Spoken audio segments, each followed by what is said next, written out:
Good morning, everyone on the platform.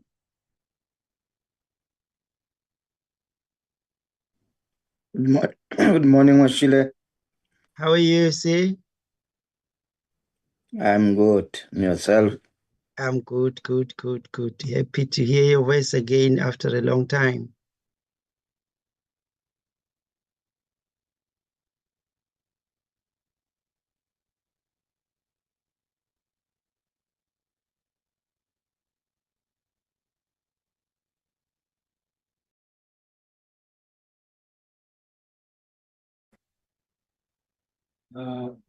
Good morning, colleagues. Can you hear me? Dr. Mashide? Morning, say I can hear you. Excellent. Thank you so much. Good morning to members as well and colleagues as well.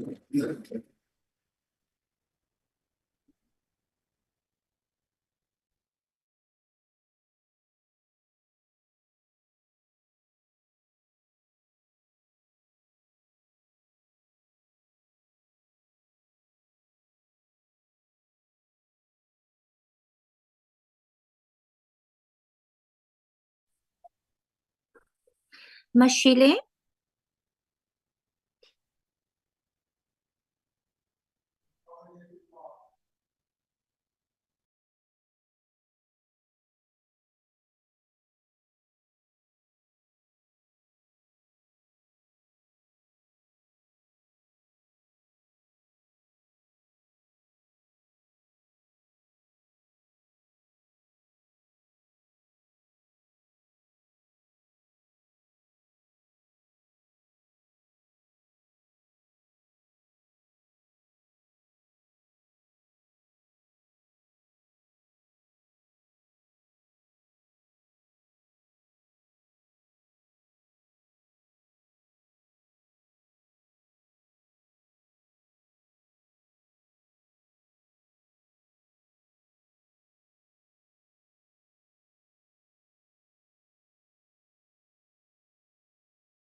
Good morning, honorable members and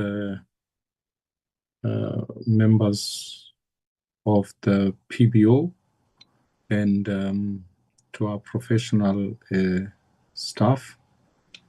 I hope you are all well after recess. Let me just check if I'm audible. I see Honorable Bateman. Are you there? Yes, good morning, Chair. You sound very soft, like you have been going through a difficult time or something. No, I'm fine. Recording in I had progress. a winter cold last week, so perhaps you're hearing some of the after effects, but in good spirits. Thank you. Thank you. No, Are you? I'm glad to hear that. I see Honorable Talega Mazibugo. How are you, Honorable Talega Mazibugo?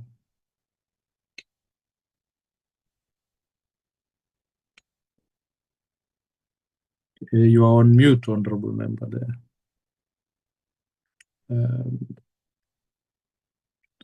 No, you are on mute, Honorable Mazibugo. Talega Mazibugo, you. Okay, no, thank you very much, Chair. No, I'm saying I'm fine, Chair.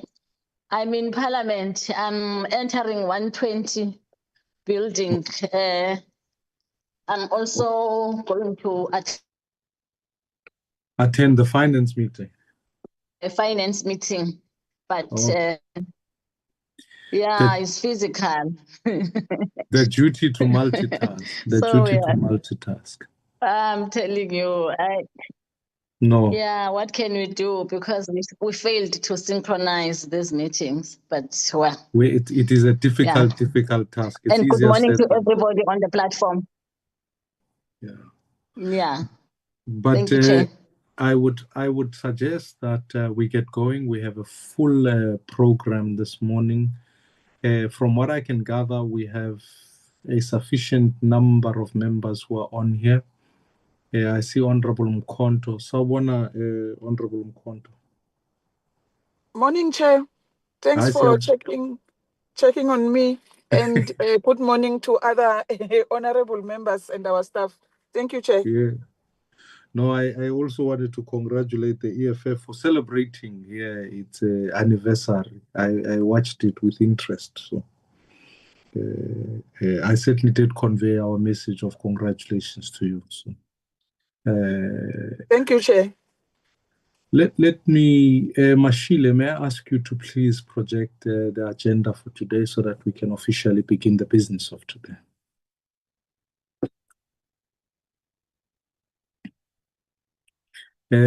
Honorable members and staff, as you can tell, the next 2 days have been set aside with the sole principle of the 2 strategic sessions that speak to, one, the work that we do with the Parliamentary Budget Office, and then tomorrow, the work we do as a committee, which will be led and deliberated upon by all of us as members alongside our content advisor, Mr. Makakula.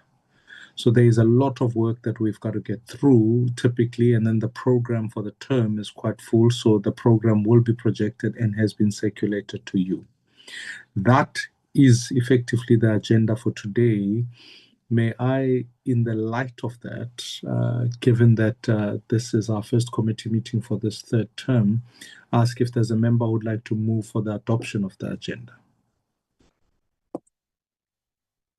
Honorable Waitlin. Good morning, Chair. Thank you. Yeah, it goes very well with us as well. Thank you. Chair, just a matter of process. I am referring to the approved report that was submitted to Parliament. I would assume that both the PBO and a strategic advisor would submit aligned with that, because that is, I think, our guiding principle. I just want to clarify if that is the case. If so, then it's fine, then we can continue. And then the second part to that is a number of other matters that was discussed in our appropriation report conversation that I would like to raise and place on record, which I will do at the end. Thank you, Chair. Honorable Waitlin, I think the question put forward was about the adoption of the agenda. And given given the 2 days that we are going to spend, much of those inputs will come through. I'll give direction to the end, how we align both the parliamentary strategic document and that the work that we'll be doing in the next 2 days.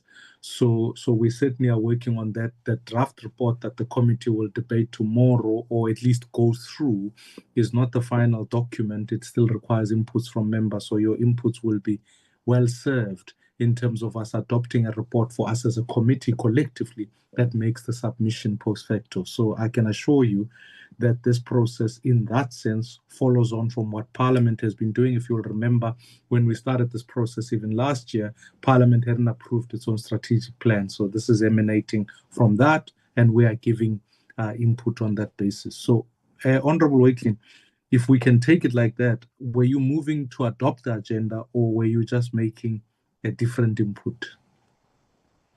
No, the agenda is based, the presentation that will be presented, what I don't want to see, Chair, is that we waste each other's time on presentation that is not aligned. That is the point I was trying to make. Oh, I get you. Is there a member who would like to move for the adoption of the agenda then in that instance? I recognize Honorable Kwankwa. I do, Chair. I move for the adoption of the agenda, Chairperson. Molo Maduna. Aye, and born. I second the move, Chair. Thank you so much, Honorable Mkonto. With that in mind, the agenda being duly adopted, we will begin this morning. May I, if you wouldn't mind, we'll deal with announcements later on in the day. I wanted just to update members on some of the issues that we've been working with pertaining to the study tour, pertaining to our own program, and some of the questions that emanate from the spending reviews. But without wasting too much time, we will deal with those when we deal with announcements later on in the day. The agenda being duly adopted, I'd like to officially open this meeting. May I then ask if there are any apologies? Mashile, are there any apologies from any member? Yes, good morning, Chair, honorable members and dear colleagues. We do have an apology from Honorable Mwali. He's on an official engagement in the Northwest with other committees, human settlements. Thank you. Thank you very much. Are there any other apologies from any other member that have not been recognized? Honorable Kwankwa, is that a legacy hand or is that a new one? Legacy hand, Chair, beg your pardon. Okay.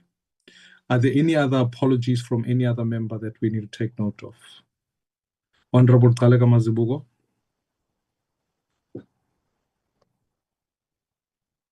Yes, Chair, as I have indicated, at some point, I'm going to be joining the finance meeting, but I'm... No. That is duly noted, Honorable. That is duly noted, Honorable Talega Mazibugo. With no further apologies then being submitted, we will take those as the apologies for today. Let me welcome the Parliamentary Budget Office. Thank you for the respective presentation and the number of considerations that we need to make. Prof. Janchis, welcome. We are going to go through the presentation and then post facto, then deal with some of the deliberations from members. Will allow them to do so. I mean, naturally, I think there's a lot of content that some of it speaks to some of the similarities, areas of analysis, etc., etc. I don't think we need to spend extensive time on that. Members can read those for themselves. But really, if you want to get full value out of that, I would argue that your powder sits right at the end in terms of where its own considerations and some of the strategic inputs from the committee will emerge. So if I could at least guide you in that sense that if you like, you want to put most of the energy towards the end rather than up front, because some of the content is quite self-evident. But it is entirely up to you how you choose to use your next 40 odd minutes in terms of the presentation. And then I'd like to begin deliberations as close to quarter past 10 as possible. in the light of that, let me, Professor Jantjies, let me welcome you and allow you to take the presentation. Thank you, sir. Good morning, Chairperson. Good morning, members. Thank you so much for the opportunity to present, and thank you so much once more for inviting us to this very important meeting. Just a quick clarity, Chair.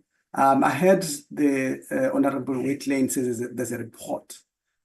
Just to confirm, we have not really taken any report into account in the presentation. We'll wait for that report to come, and we'll definitely reflect on it as a team. I've got a team here, the whole team here, Chair and members, and really we take this as very important engagements, particularly because it's a strategic plan for this important committee that we take high regards of. I will do, okay, who's, Kagiso, are you reflecting the presentation? Who's reflecting the presentation?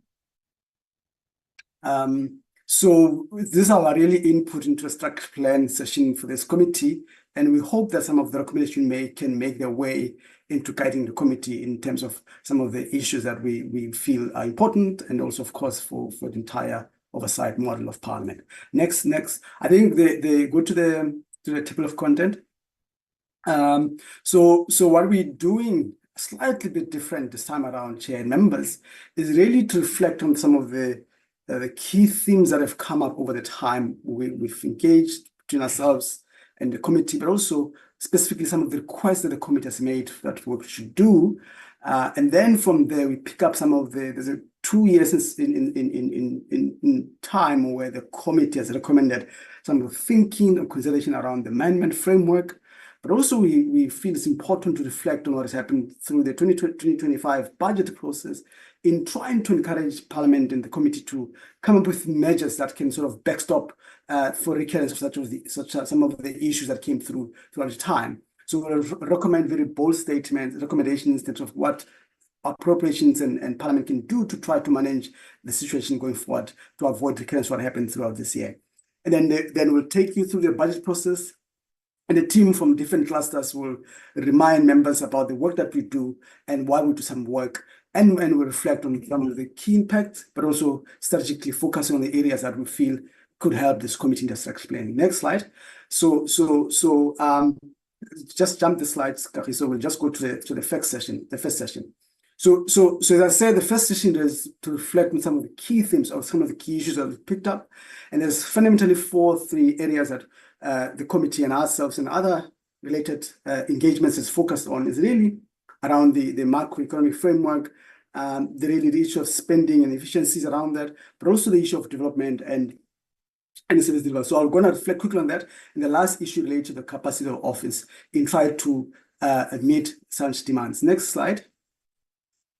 So looking at the first aspect of the review, as I said, a lot of engagements of when we look at the engagements, some of the issues that came up is around these four areas where the bigger picture has been debated a lot, and also linking back to say which direction the fiscal framework is driving us and how it impacts in other areas. The issues around value for money, strengthening of accountability came out quite a lot of time, and also looking at the impact of the spending, some of the areas in particular improving development and also service delivery broadly, but also we have been asked a lot of work to do, which is very important, but we feel also, given the dynamics that how the oversight model plays out, there will be a need for rethinking how we capacitate the office to meet such demands. Next slide.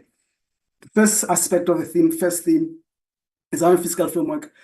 We see discussions around some of the areas of the direction fiscal framework is going, or the economy is going, and how to make sure that we grow the economy in light of fiscal framework that we have. As I said, it has also stabilized the issue dealing with the debt as a way of trying to stabilize public finances. But I think the question was to say, how far has been the framework that we've had over time really help us to deal with socio-economic issues? And in our view, this committee has to play a very critical role in that regard, driving or reforming that process in itself. And that should, in our view, should form part of the strategy going forward. The other component of the discussion around fiscal framework, really, of course, fiscal framework is a finance committee, but it's as much as it is also a appropriations committee in our view, because there's some component to it which links up quite well with this committee. The issues of the debt management strategy come out quite strongly. and the need to look at different strategy. And I think in our recent debates, conversation, or ESA analysis, we try to provide that, and we're happy to keep on providing some of different strategies in dealing with that. The question of revenue generations has come quite a lot particularly around that. But I think what we have, the question was to say, do we have enough revenue to meet the demand, spending demand that we want, and how that should be recompacted, or how do we make sure that there's better revenue generation system? There's been a lot of debate around the ideology debates, and I think what we're trying to do a lot of times is to move away from that, but really to ensure they provide evidence-based analysis. So within this theme, our proposals, they get on the slide, is for the committee to consider. Next slide, Kagiso. Is the committee to consider some of the deeper conversations around these areas of fiscal framework strategy, what directions we've taken, but also more deeper analysis around the different sustainable. I saw that tomorrow the treasurer will also, one of the days, treasurer will come discuss the different sustainability strategies, but also thinking around what other measures that need to take in place in enhance revenue in particular. The issue of the evidence-based analysis will continue to do that, and we feel our role a lot is really try to provide impact analysis on some of the budget choices in growth and employment and dealing with socio-economic challenges that you have. And we feel that it's important to continue to support the committee in this regard, providing such analysis.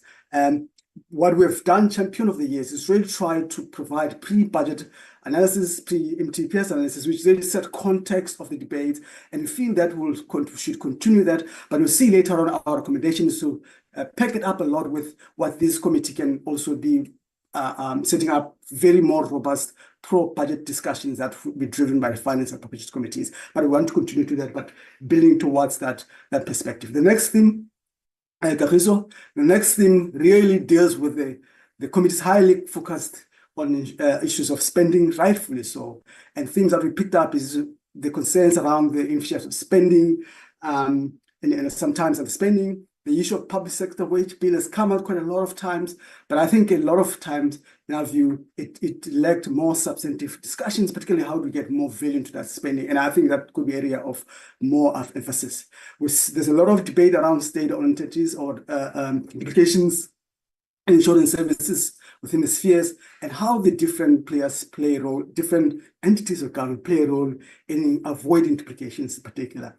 Oversight, and feel the committee has a very important role to influence or to really drive which areas of spending or areas of direction of spending should be, but also has to be more proactive by developing some mechanisms that will enable you to see where is effective spending and how can you improve that by directing where is areas where there are a lot of that. Hence, we talk about need for sort of rubric or dashboard that enables committees to direct this spending in that regard. Next slide. So our high-level recommendations in this particular area is really looking at the committee itself, thinking about over long-term tracking mechanisms that you can develop as part of a strategy and going forward in really tracking spending in line with what you've approved or tracking spending in line with the performance outcomes or service delivery outcomes that you set ourselves for. And I think that in our view, that could be more strategic over time rather than waiting a lot of time for information government, which a lot of times doesn't tell us a lot about service delivery that the spending has done or the outcomes, at least in that regard. So that's an opportunity for the committee.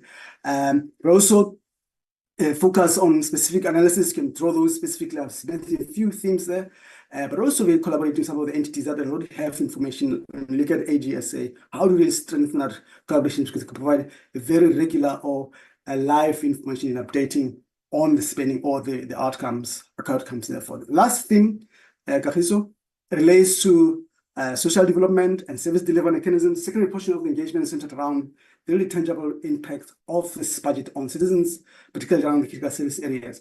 And there has been a lot of discussions around the social spending and how that improves. And there's been evidence that shows that social spending is very crucial as a safety net, and so on, and how much of that can still be used, and how do we build that as part of economic strategy as economy, as a country.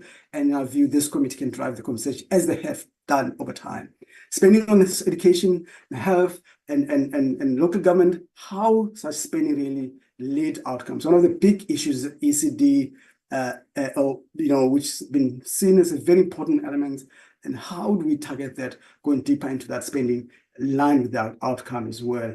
There's discussions around NHI, and there's also issues around whether the provinces are able to implement the health outcomes with so much legal costs that are incurring, and how can the committee manage that? The issues around local government fiscal framework has come up quite a lot, fiscal framework, and how municipalities are able to use this capability, but also is the current formula of allocation of funds really past its time when you look at some of the allocations in the sector itself, and how that debate the committee can take forward.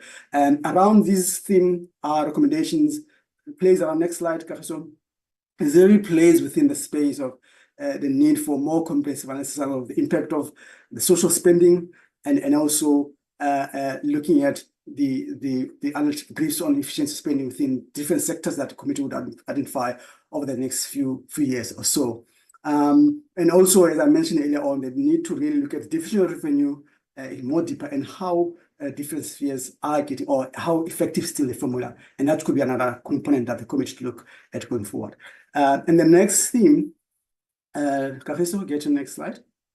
And then that's the first broad theme on reflecting the themes on the kind of key issues that came up from a discussion we've had over time, but also in line with what the committee can consider as part of the strategic planning issues going forward, or matters going forward.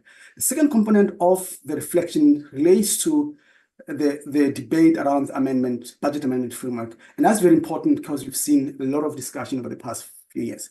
Next slide. What the committee has done in 2023 and this year's appropriations bill, it has recommended that the office to develop a framework on looking at or guiding Parliament committees on amendments of the budget framework. But I think we want to reflect on that quite quickly as well, and we feel it should form part of committee strategic planning going forward, and whatever consideration would be taken into account in this regard.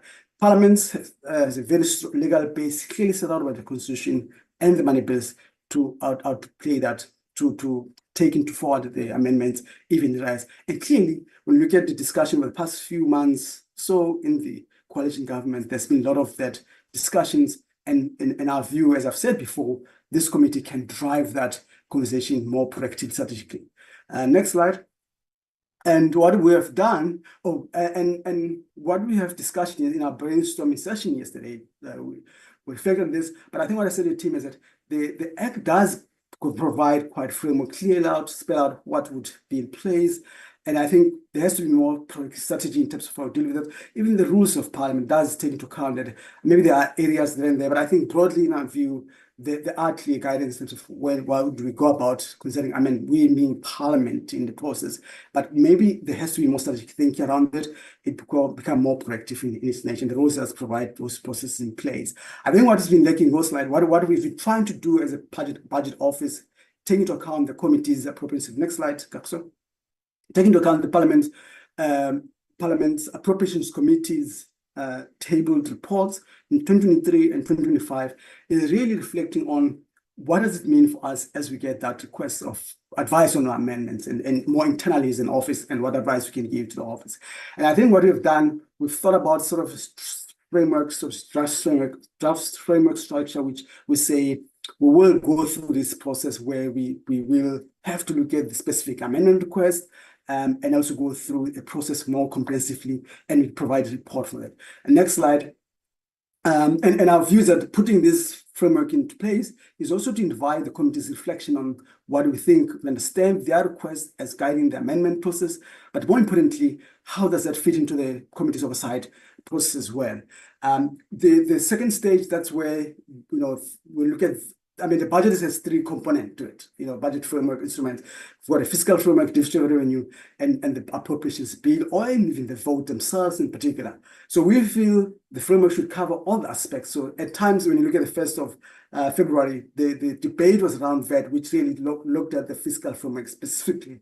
And you can have some debate happen also during the division review where some members felt that the allocation should be given to others and so on. But also when you look at appropriations, clearly, there were a lot of contestation in terms of what should happen in terms of other votes thinking about amending and whatever the case may be. And I said before, and I still think this committee would be very crucial in that process. And our guidance will try to provide, our framework will try to take into account. Next slide. Look at the fiscal framework level. It's largely to say, we at the heart of all the framework is really about looking at how the amendments would affect the entire macroeconomic situation and looking at the implications for the revenue. Of course, that will be more uniquely dependent on what proposed amendment will be. But I think we draw this framework to say whatever framework, whatever amendment comes in, it has to look into account these areas in particular. At the heart of our approach to budget analysis and advisory to Parliament and committees is really around the implications of development strategy. If we set the budget, amend the budget, what does it mean for the midterm development plan, and what does it mean for the budget itself over the long period of time, and how we look at it? That's really our framework looks into there. Next slide. And the next slide, look at division of revenue, also where we would be forced to look at how does the amendment affect the entire framework, because it means obviously you would have had your fiscal framework, but if you do within the division of revenue itself, what does it mean for different spheres, and does that impact the service delivery and all the mandate in terms of the constitution? So we've drafted this framework to say that's what we'll look into, and our report will reflect on those issues that we outlined there. The next one, which is appropriations or the vote, is the next one. Similarly, we would have to look at the impact of the service if an amendment is given on a particular vote, and what does it mean for the votes program or the ability for the vote itself to provide services in line with the function of the committee of the vote, but also in line with the development strategy that's set out in the NTP or MT development plan. But another aspect, which again, it's a bit of a difficult one, because now, unlike in the provincial setting, in the national, the BRRR in our view is a very other important area which can help in terms of thinking a long term about amendment, particularly around the votes or around the budget itself. And the difficulty, as I was saying, it's a bit difficult with us here, is at national, the BRRR are mainly within the vote themselves, as opposed to the provinces. They try to bring the BRRR within the appropriations. But that's the area where when these other committees come to you and say, look, we want to amend, that could be a starting point in terms of what has been the recommendations over time, and has that not, does proposed amendment linked up to that, obviously.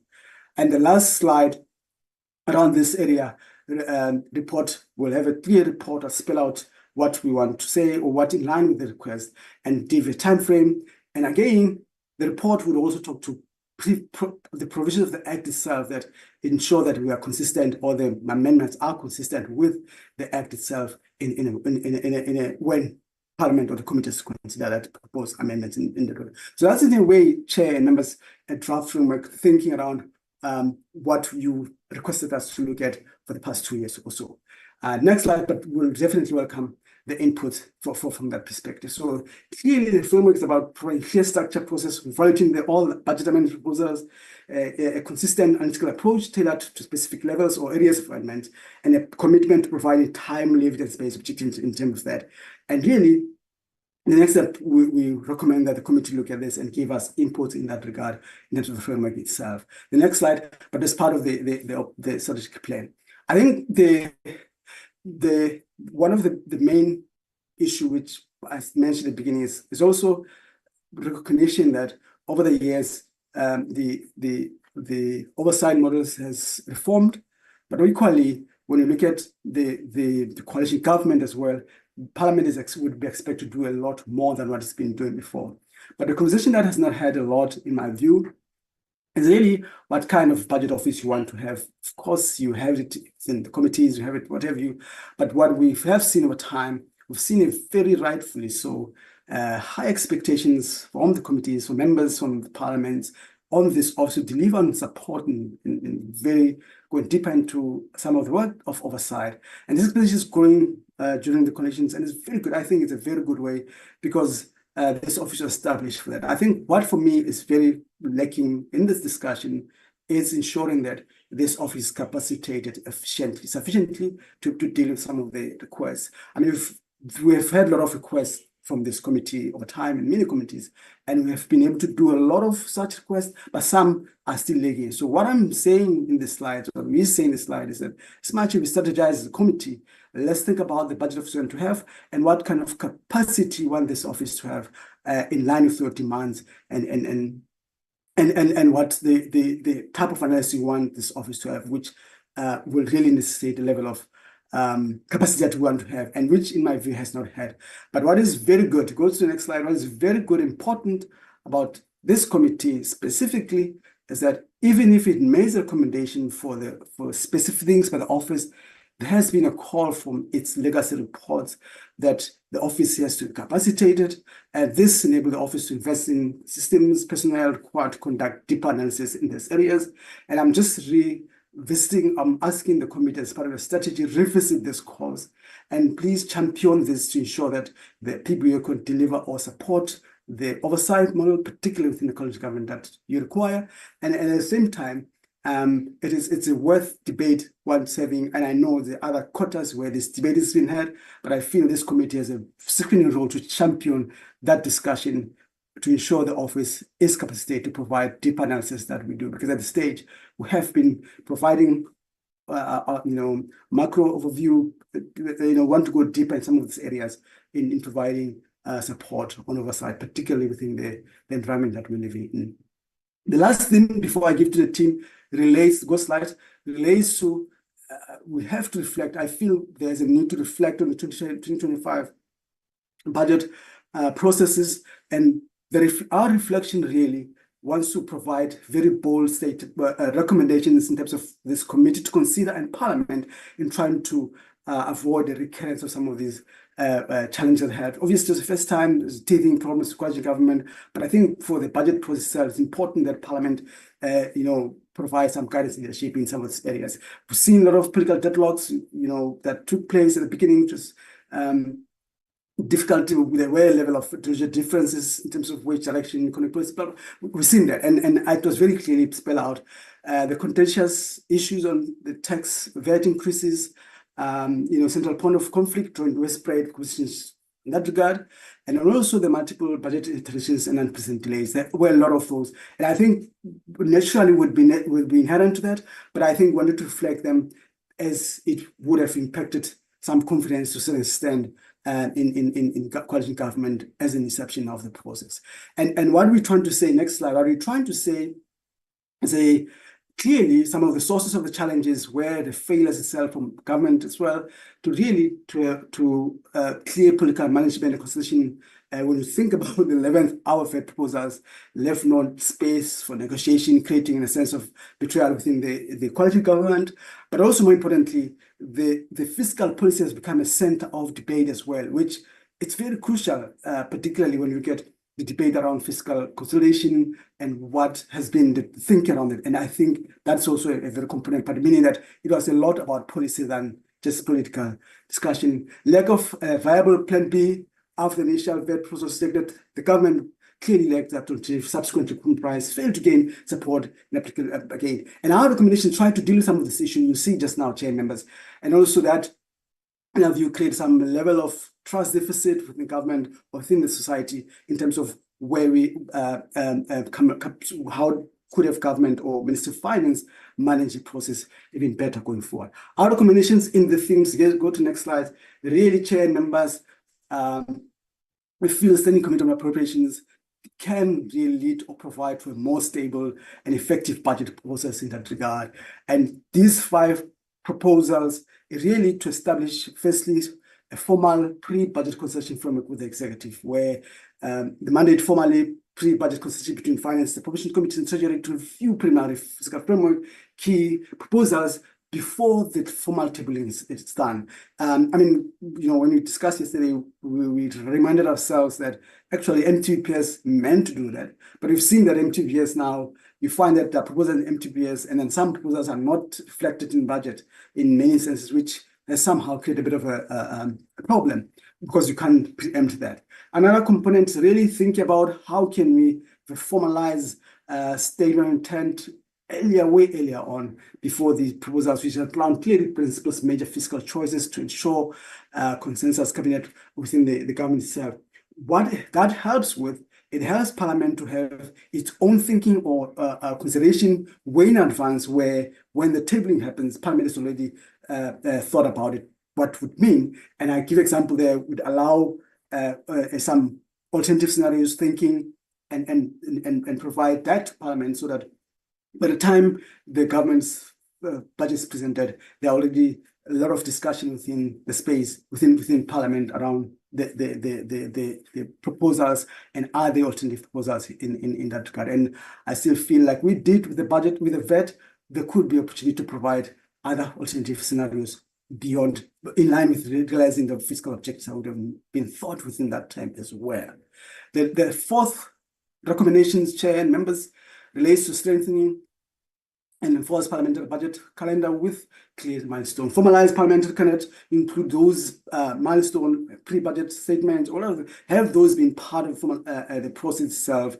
And in that way, Parliament would be more proactive in our view in dealing with some of the issues in advance, or at least when there are contestations, there's some time that Parliament has give itself to deal with this contestation.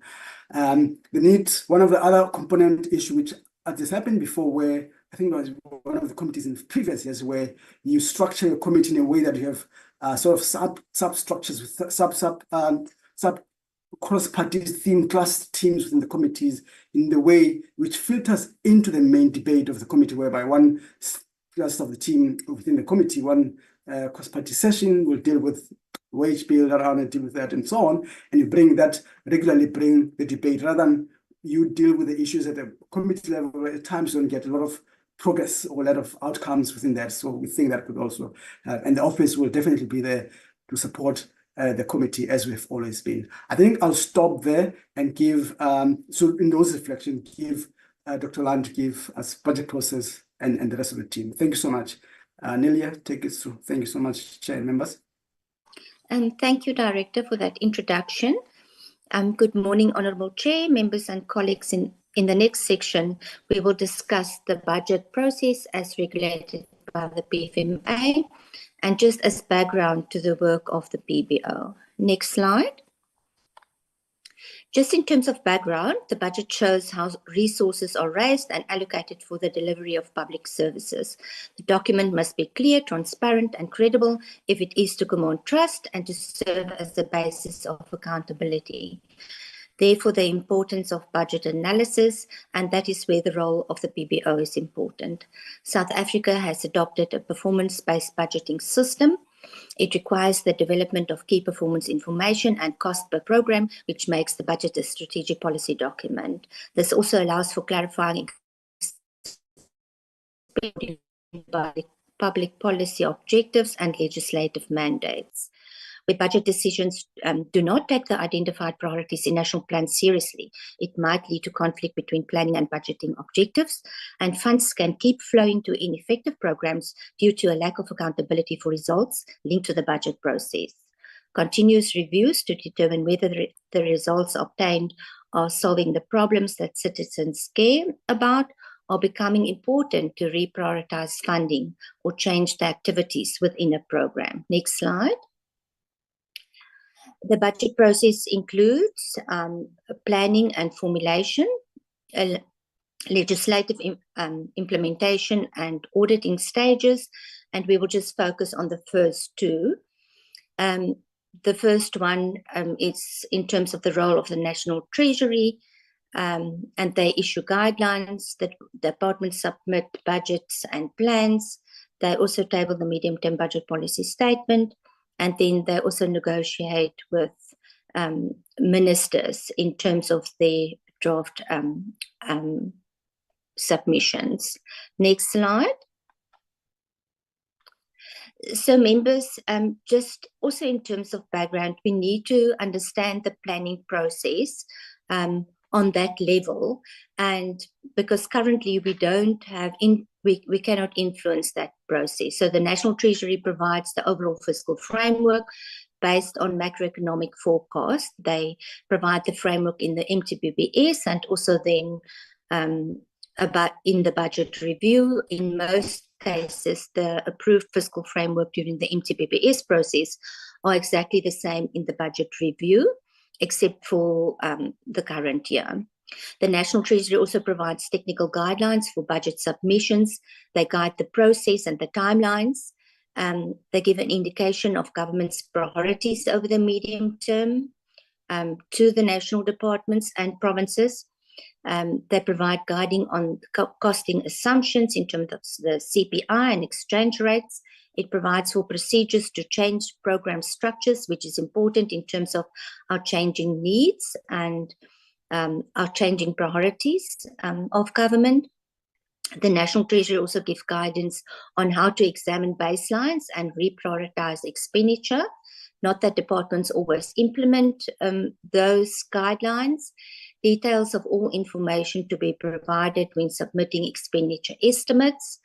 That is normally very detailed in the E&E. They also provide guidance on budget submissions that relate to personnel, infrastructure, capital projects, donor funding, own sources of revenue, and co-funding. Members, as I mentioned, in reality, not all departments or entities adhere to the guidelines. The current budget reforms include the implementation of targeted and responsible savings and recommendations from budget reviews. Members, I'm still on the previous slide. Members of the PFMA regulates the strategic planning process, the formats and submission of these documents, but the Treasury guidelines only focus on budget submissions. Clear guidelines on the strategic management process should also be given by the DPME. Next slide. Also, in terms of understanding the formulation process, there are 3 principles of formulation, which includes the macroeconomic forces. It affects government's ability to collect revenue and determine the fiscal framework. Allocative efficiency is important. It is the ability of government to allocate resources appropriately to reflect the priorities and to address the needs and demands of communities. Normally we do an analysis to determine how this change over time. In terms of operational efficiency, it refers to the highest possible impact or outcome for the intended resources. So that is value for money. But important to determine value for money is that we have access to performance information. These principles are also considered in the PBO outputs that we produce. Next slide. In terms of the legislative phase, the minister table all these documents, and then committees in terms of the Money Bills Act assess these documents. The committees also, or our committees, also get inputs from the FFC and the PBO, public hearings, and we also invite state agencies and labour organisations to provide inputs. How could oversight improve this process? The committee determines the debates and which departments to have hearings with, and this is where recommendations or the analysis of your stakeholders actually contribute to. Parliament make the rules, and the question that we want to ask, is the Money Bills Act clear on the requirements of the different stakeholders and procedures? Should major changes be allowed after the tabling of the MTBPS? Should the Minister of Finance determine the tabling dates? Does Parliament require a draft E&E? Those are just questions that come up that the committee needs to decide on, or we can have a debate on it. We ensure that national priorities are reflected in the budget, and we are certain whether budget programs are still relevant to accommodate the outcomes and actions required by the medium-term development plan. In terms of the implementation phase, members, all government institutions submit in-year monitoring reports to National Treasury and the Department of Planning, Monitoring and Evaluation. The executive reports quarterly on expenditure and performance, and the executive tables annual reports in the legislatures. So again, Parliament determined the role players and the point of oversight. In our analysis, we normally indicate which departments actually transfer all their money. So where do we focus our oversight role then? Is it on the entities? Is it on the department that needs to do oversight over those transfers that they make to other institutions? Committees also monitor in-year and year-end results. There are two sides to this. In the Appropriations Committee, we look at the overall picture, but in portfolio committees, they look at individual departments and entities. This process also includes the visits and taking part in public hearings. Rigorous in-year monitoring by Parliament can minimize poor performance by the executive at the end year. And assessment of draft annual reports by committees might reduce findings by the AG, but draft reports are not submitted for discussion. So that is something that we might look into, which we can perhaps include into the Money Bills Act. But members, if you look at AG reports, most of those findings could actually be prevented if somebody actually did an assessment of a draft annual report, for example. Next slide. In terms of the parliamentary budget process, next slide. Members, just the oversight role of Parliament is to ensure that government's vision, policies and plans and the associated budget processes are aligned with government's constitutional obligations, and it must benefit society. The role is to prevent illegal and unconstitutional conduct, to hold the government answerable on how money is spent. We also need to assess whether government's budget transforms society and promotes equity and reduces poverty and unemployment. We also need to include public participation and opinion in our oversight role. Next slide. Members, this is just an indication of the tools that is available to members of Parliament to determine efficiency and effectiveness. You can see the Money Bills Act provides for all the documents that needs to be submitted. The PBO plays a role in terms of the assessments that we do, and we also indicate the BRR report. Next slide.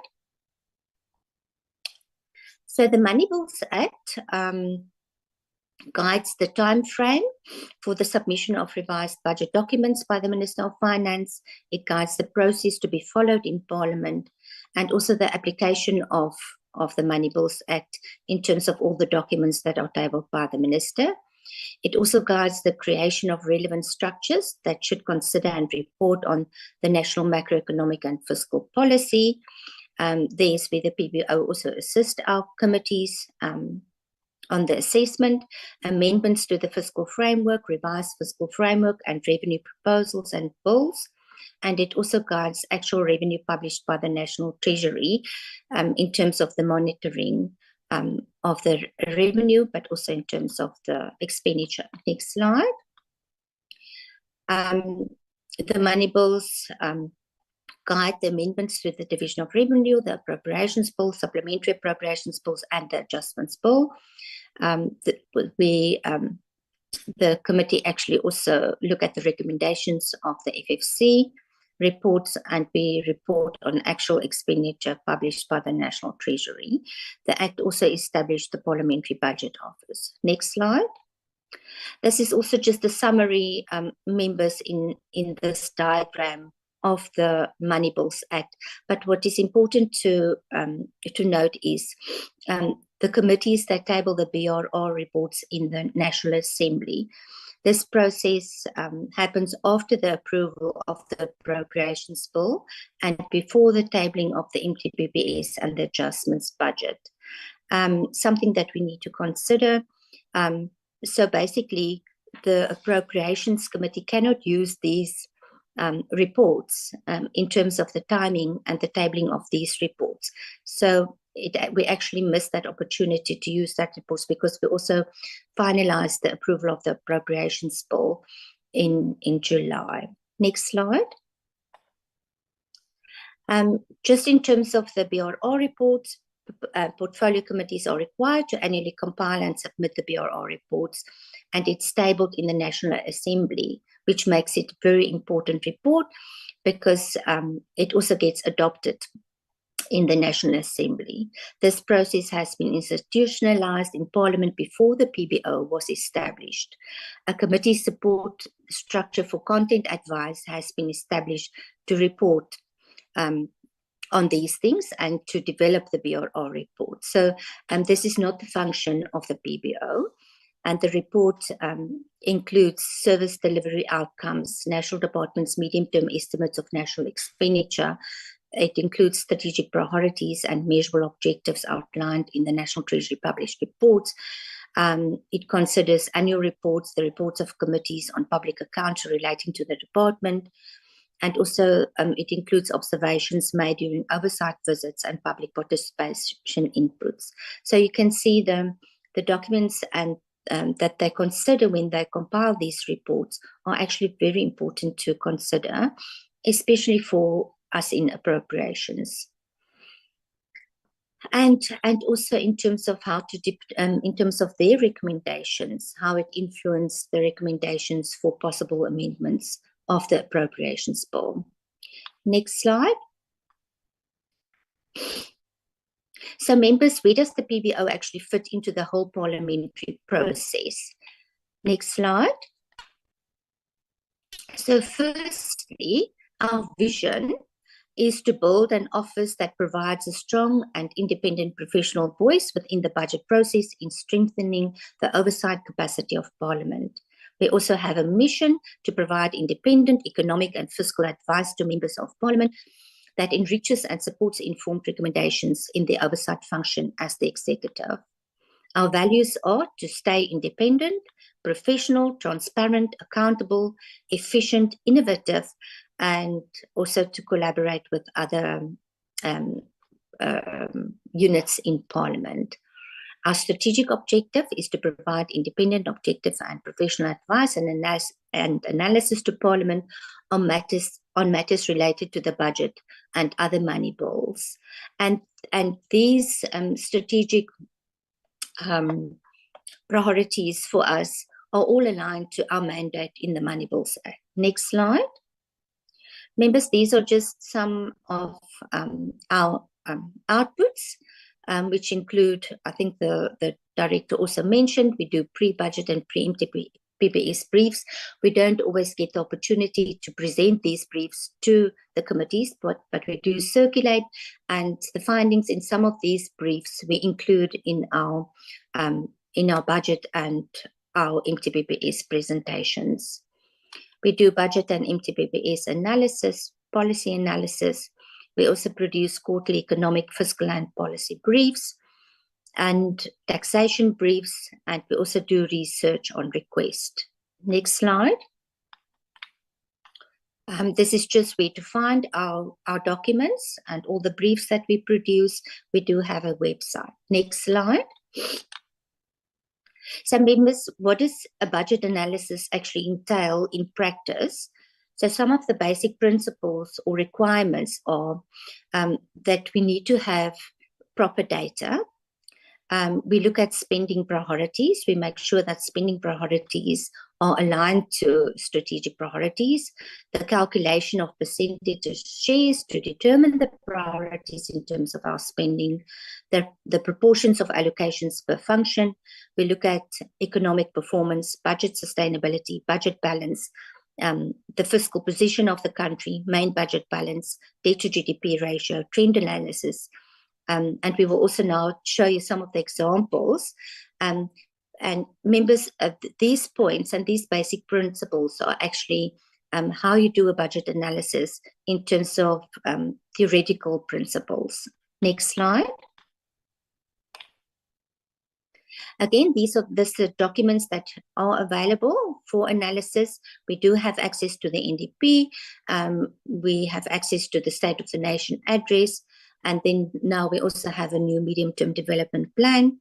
All the priorities are in the medium-term development plan. We've assessed those priorities, and we also link all those priorities to all the different departments. We've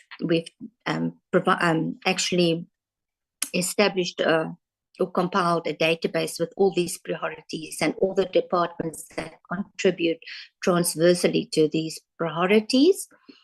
And members, but the reporting currently is just to the presidency, and the DPME indicated that they will provide a midterm report But if the indicators are included in the APPs of departments, reporting on the strategic interventions could be monitored by committees if they have access to the quarterly performance reports of the different departments. The medium-term development plan also informs the budget. We have actually access to detailed information in terms of the estimates of national expenditure. We have also access to strategic and annual performance plans. But I mean, we do not have the capacity to analyze all those annual performance plans, whether they are aligned to the medium-term development plan. And departments also provide quarterly performance reports, and they also provide reports on conditional grants to the committees. Next slide. Members, this is just a reminder of the National Development Plan. There was initially 14 outcomes. There are still the relevant outcomes, and our budget is aligned to these 14 outcomes. Next slide. So we just wanted to show members, especially new members, if you don't know what a function group is, the function groups has been established in an effort to align the budget to the NDP. So the National Treasury actually arranged all the national departments within these function groups to get basically an idea on how these function groups and how the budget is linked to those 14 outcomes of the NDP, because the NDP does not, are not linked to specific budgets. Yes, next slide. So a few of the examples, specifically for the policy analysis, we show the fiscal and priorities. We the dimensions of the growth. We look at the alignment of personnel cost with the organizational structures, whether it's credible. We comment on the quality of the document.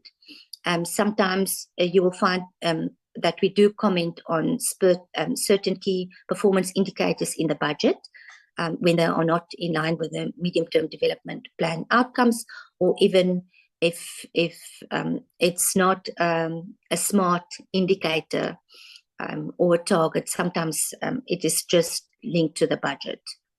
They present amounts instead of real performance outputs. We look at performance on the conditional grants. Sometimes we do ad hoc reports. We've done reports on NESFAS, skills development, public entities, and also public employment programs. Next slide. This is just an example of when we did the analysis of the 2014 to 2019 MTSF.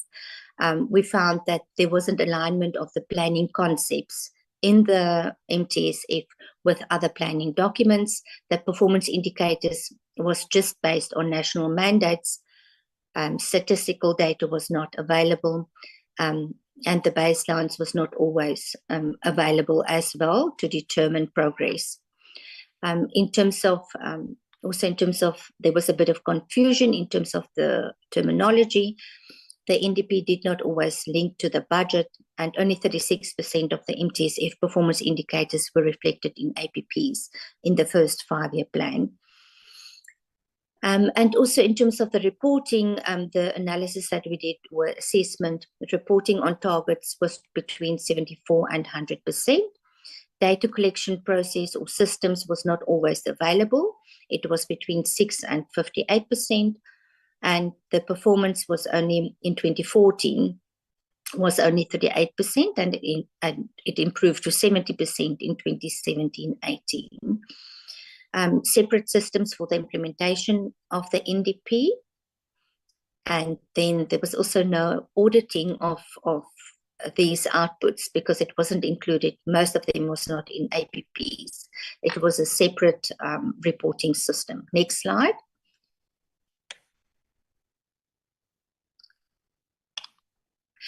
So we also did the assessment on the 2019-24. It definitely improved, but the concepts, were also still not the same as in the APPs. And you can read through this again. And there was also still no auditing on these outputs, except if they were included in APPs. Next slide. So members, we indicated that the calculation of a percentage share is allocated for expenditure. In theory, it indicates the priorities at a point in time. So expenditure shares can be calculated in terms of sector spending or program spending, or even on an item level. The change in shares shows how priorities are shifting between in a time period, or in a financial years, the 5-year strategic planning period, or even the 3-year medium-term expenditure framework. Next slide. This is just an example how we try and show how the priorities, the presidential priorities, link to the budget responses, and also into which function group it actually links to. We do this on an annual basis. We show this in terms of the alignment. Next slide.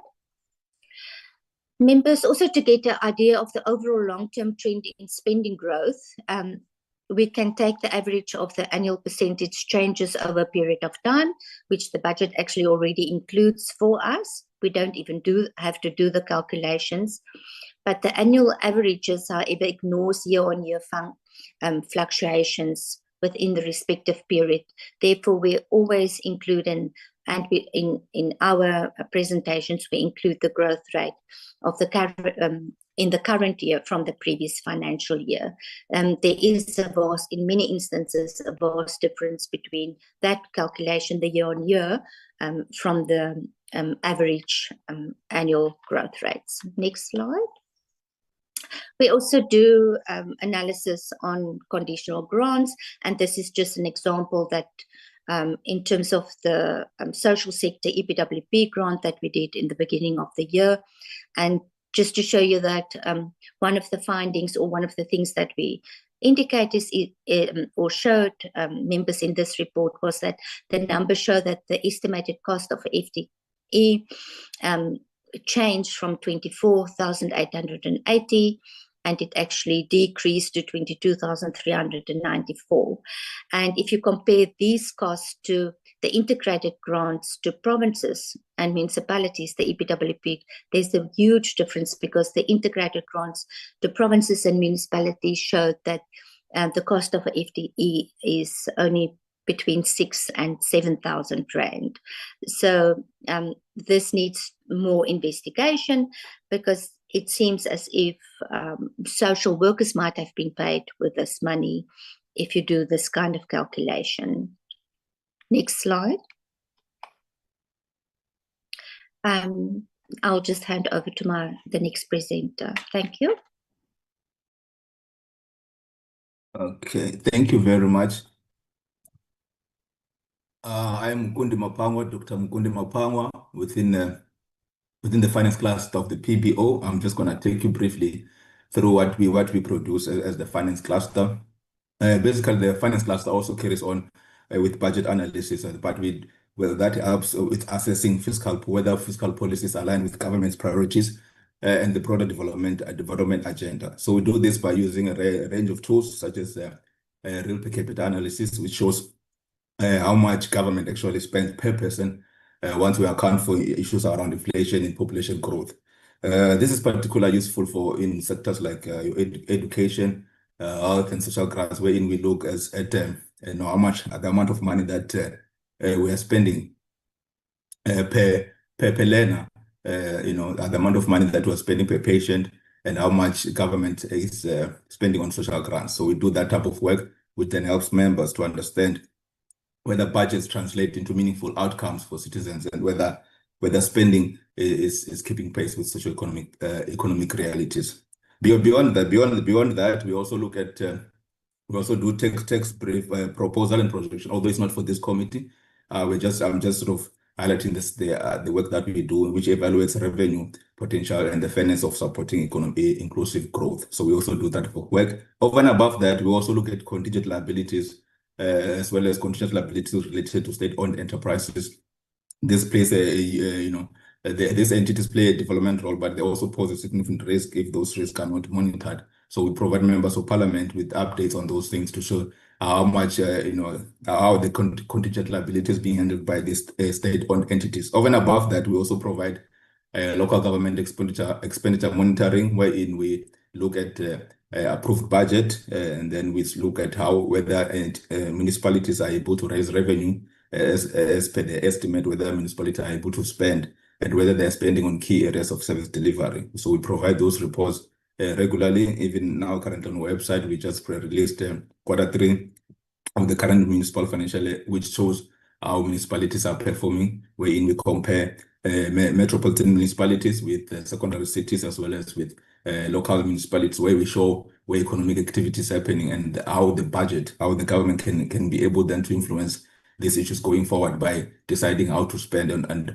how to use the necessary funding that is at government's disposal. Over and above that, we also do fiscal briefs, which is an in-year monitoring document which shows performance, how national departments are spending their budget, how provincial departments are spending their budgets, and where they are spending this money. And then we do variance analysis at every quarter to see budget versus expenditure, and then to sort of try to provide the reasoning behind this variance analysis. This information then helps members of parliament to be able to do oversight of our department to see how they're spending patterns, how they use resources. So our work is significantly aligned to what the policy cluster does and the other clusters within the PBO. Over and above that, we also do the annual text brief, like I indicated. We also do other ad hoc projects that we receive requests from a number of committees. And we also did reports recently on Section 139 and Section 154 intervention. These are municipal interventions where national government and provincial government then intervene in local issues if maybe a particular municipality is unable to fulfill its mandate. We've also seen and did analysis to show that over time there have been a number of municipalities who are repeated, who have been under intervention for a longer time, and then there's not been a major difference. So some of our findings and our reports are available in the website for members to scrutinize further, and also if there are any issues, we are available to provide that insight. Over and above that, we've also released a gender responsive budgeting paper, wherein we highlight issues that are affecting specifically women, and how the budget can be used as a tool to be able to deal with such issues. So these are just briefly some of the work that we do. And then if there are any questions, we are available to provide that insight. This is the type of work that as the finance cluster, we're able to provide to this committee, which will then enhance your oversight capacity. Thank you. I won't go through the other slide. I've already covered it. Thank you. Thanks.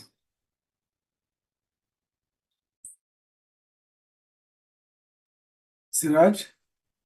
Yes, I'm here. I'm coming in. I'm just turning on my video. Good morning, Honorable Chair and members. I'll take you through the work of the economic cluster within the PBO and its support given in the work for the committees. And next slide, please.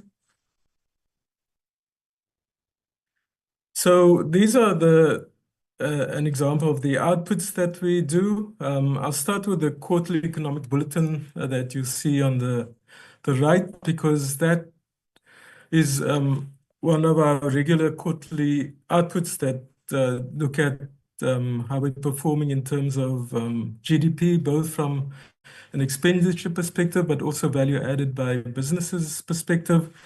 We look at unemployment, we look at the sovereign debt markets, we look at the balance of payments, etc. And one of the reasons, and also we also include boxes that try and provide on current issues of what's happening, but also in some of them we provide discussion of long-term trends in some of these important macroeconomic variables. And the quarterly economic bulletins are important because we see that as providing members, or members particularly, with insights into the South African economy as we go into our budget and MTBPS processes, and also for other work they do. So I'll talk a bit about our pre-budget briefs. We required by the Moneyballs to give a global economic outlook. We often talk about how we need to rethink South Africa's fiscal policy framework. We talk about South Africa's sovereign debt. Recently, we've spoken about trade relations with the USA, and then we look at service delivery and a situational analysis. So moving beyond the kind of performance of government departments and how much was spent and allocated and discussions of value for money within the budget, but provide a sense of, are we just scratching the surface, or given the dire situation within the country? So giving a broader context to government spending and the economic and macroeconomic impacts of those. Within the budget and MTBPS analysis itself, we basically go in and analyze particularly what's usually chapter 2, which is the macroeconomic discussion that the Treasury gives within those documents, and we analyze that and we try and provide some critical thinking on issues there. And we also look at the macroeconomic forecasts, and we provide our own macroeconomic forecasts as well that move beyond GDP, but also look at unemployment, poverty, and inequality, and also issues like multidimensional poverty. And then we do a fiscal framework analysis also within both of those, and we include the situational analysis. And then there are the specific research and analysis requests of the committee. Next slide, please. So the work is built on an understanding of events in the global economy and the underlying dynamics of the South African economy. We have a developmental approach to fiscal analysis. We regularly monitor the economic situation of households, looking at levels of consumption, debt, inequality, poverty, gender concerns, and basically overall what was often referred to as resilience, particularly given the kind of crises and problems faced by the economy, whether it's linked to environmental issues, flooding, droughts, or those things, or whether it's related to violence or crime and other things.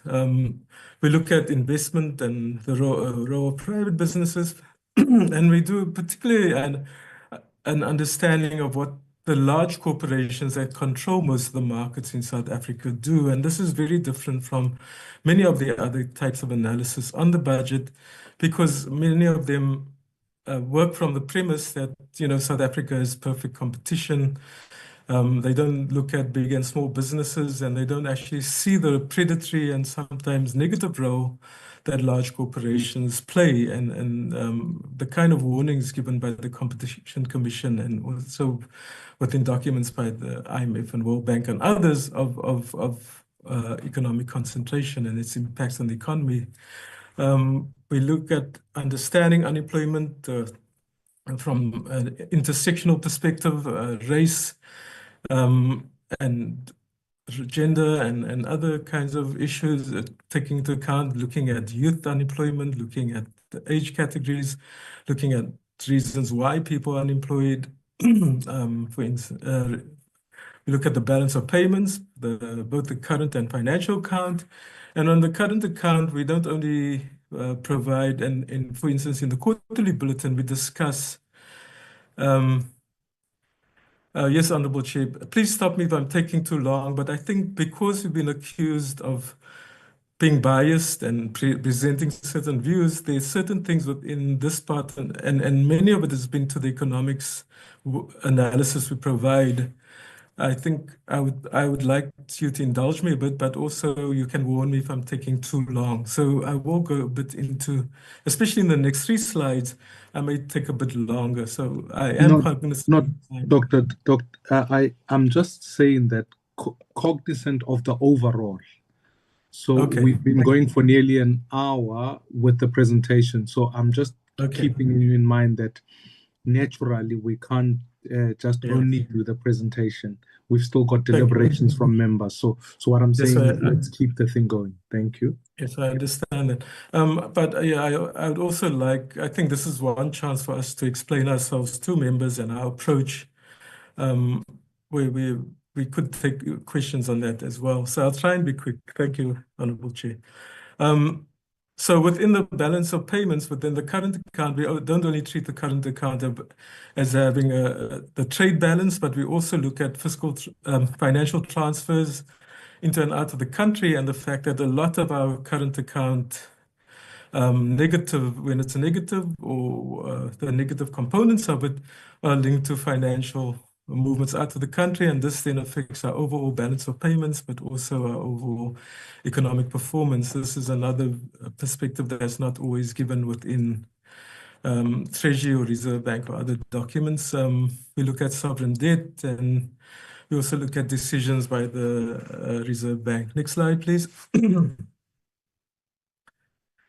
So I think I need to spend a bit of time explaining what we mean by a developmental approach to fiscal policy and economic analysis, because this is, I think, where we do come across very differently from the National Treasury and mainstream views, including like the views presented by the Bureau of Economic Research and Professor Cullitz at the workshop given on the budget to the committee recently. So it's really important that we understand that there are different views within economics, and some of the developmental approach challenges the narrow view of mainstream economic policy, including on fiscal policy and macroeconomics. One of the big things is the fixation on growth. And in 2008, for example, President Sarkozy set up a commission to look at GDP and whether it's an adequate measure of wealth and well-being within a society, and it was decided that GDP isn't. But I think much of our discussion is still very much steeped within this discussion of GDP. And one of the critiques of GDP that I want to mention today is that it doesn't include what mainstream economists call externalities. So if we destroy the environment in the productive process, and we don't necessarily charge for the cost of the environment within that, and the producers don't bear the cost, those are seen as externalities. But the important issue that I think is left out of GDP measures is what we call reproductive work within households. The ability to actually have productive students and workers and other members of society that households are responsible for. So if we think about work like collecting water, growing a vegetable garden, looking after children, cooking, cleaning, care work, none of those are paid work. Most of that kind of work is also done by women. It's not measured in GDP. So it's not taken into account in the overall way in which mainstream economists do macroeconomic analysis. And I think this is one of the reasons why they can treat the households and the support government gives to households as just thinking about it as an expenditure and consumption item, rather than as investments that actually build the reproductive capability, but also the resilience of households to all those problems I spoke about earlier. And so understanding that this focus on only the supply side in the mainstream is a problem. So we say there's an inextricable link between unpaid reproductive work, paid work, and economic performance. And that the supply side is not just businesses, and the demand side is not just households. Households and communities are the foundation of both demand and supply in the economy. Households and communities produce and reproduce the most important resources. The other side of this and the way in which GDP is thought about is that then also the government is either treated like a business, or the government is treated as if it's outside of the economy, causing interference and problems and distorting markets within the economy. But we see, the role of government activities and state institutions that not necessarily measured and is not for profit is things like education and health and the provision of public services, that the state actually isn't there to maximize profits on. And a lot of those contributions and the benefits of those contributions aren't measured in GDP either. So we need to actually take a broader perspective. Linked to this as well is that in this kind of perspective is very much then thinking about the economy as only the exchange of goods and what happens within markets. And so the focus of macroeconomics, especially from the 1980s, has become the main target of it has been to keep inflation low. And we see what's happening with the Reserve Bank and now the Treasury saying it's going to make an announcement about the target, is that the focus then becomes on how things are exchanged, the price of money, the price of goods, and not taking into account the broader economy. And before the 1980s, the main goal of macroeconomic policy was for employment, basically understanding that if you are going to have people, but also machinery, capital equipment, and standing idle, it's a huge waste to your society and your economic progress. So the approach we're taking is a developmental approach, and it's saying that how do we think about fiscal policy related to dealing with unemployment, poverty, and inequality, but also industrialization, widening and deepening the industrial base, and supporting, the financial sector, the smaller businesses, micro enterprises, entrepreneurs, and also how do we bring more people into that, but at the same time improving health of workers and students so that we're actually not spending more and more money on services and people are able to be economically active. And so I think when we think about the National Treasury and others saying, well, our work is evidence-based and we have the numbers to show this, we need to take into account where the evidence comes from and what they're leaving out and think about what are the externalities that they're not presenting to us. And so that's important for me as well. Next slide, please. So what we do is that we're shifting from reporting the budget and the budget numbers to impact assessment. We assess the true impact of government spending plans and fiscal consolidation rather than simply reporting on progress. We're critiquing the structural reforms of government. We analyze the government's structural reform efforts, emphasizing the need for transformative change that addresses economic concentration and dysfunctional ownership patterns in the economy. And as I said, think about how we deepen and diversify the economy. And by diversifying, I'm not talking about BE, I'm talking about actually the number of things we do and the fact that we've been so concentrated that we've had basically growth in private security, finance, and we've maintained, but have declined in mining, and we're still very much dependent on mining and raw material exports, that we think about how do we deepen and diversify economy into other goods where we can take advantage of technology, of, artificial intelligence, those kind of things that if we're not investing in new sectors, upgrading our equipment, we've seen declines in capital stock across the board within industry. We're actually not going to incorporate the changes that we're seeing in other parts of the world and how they produce, and we're going to keep falling further behind in our competitiveness as well. And with that, we're going to see our unemployment not improving. We see a need to disentangle public investment and social support. We separate government spending aimed at private sector growth from social welfare programs to clearly see resource allocation. We challenge the economic conventional wisdom. We highlight how current reforms could worsen economic issues and consider the broader impact of global economic integration.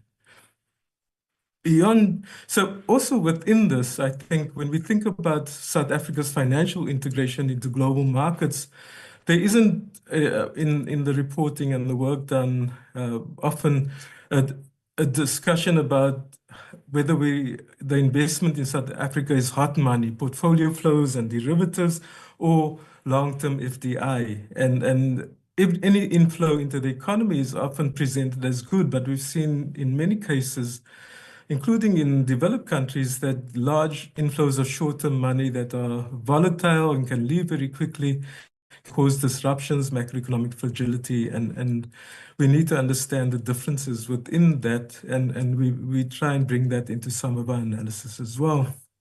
We also, as I said, want to look beyond GDP and focus on a sustainable growth. We constantly question the sources of future growth, especially given fiscal consolidation, low consumption, high unemployment, poverty, and inequality, and insufficient investment in the economy. Next slide, please. This is my last slide, and I'll go through this one very quickly, Honorable Chair.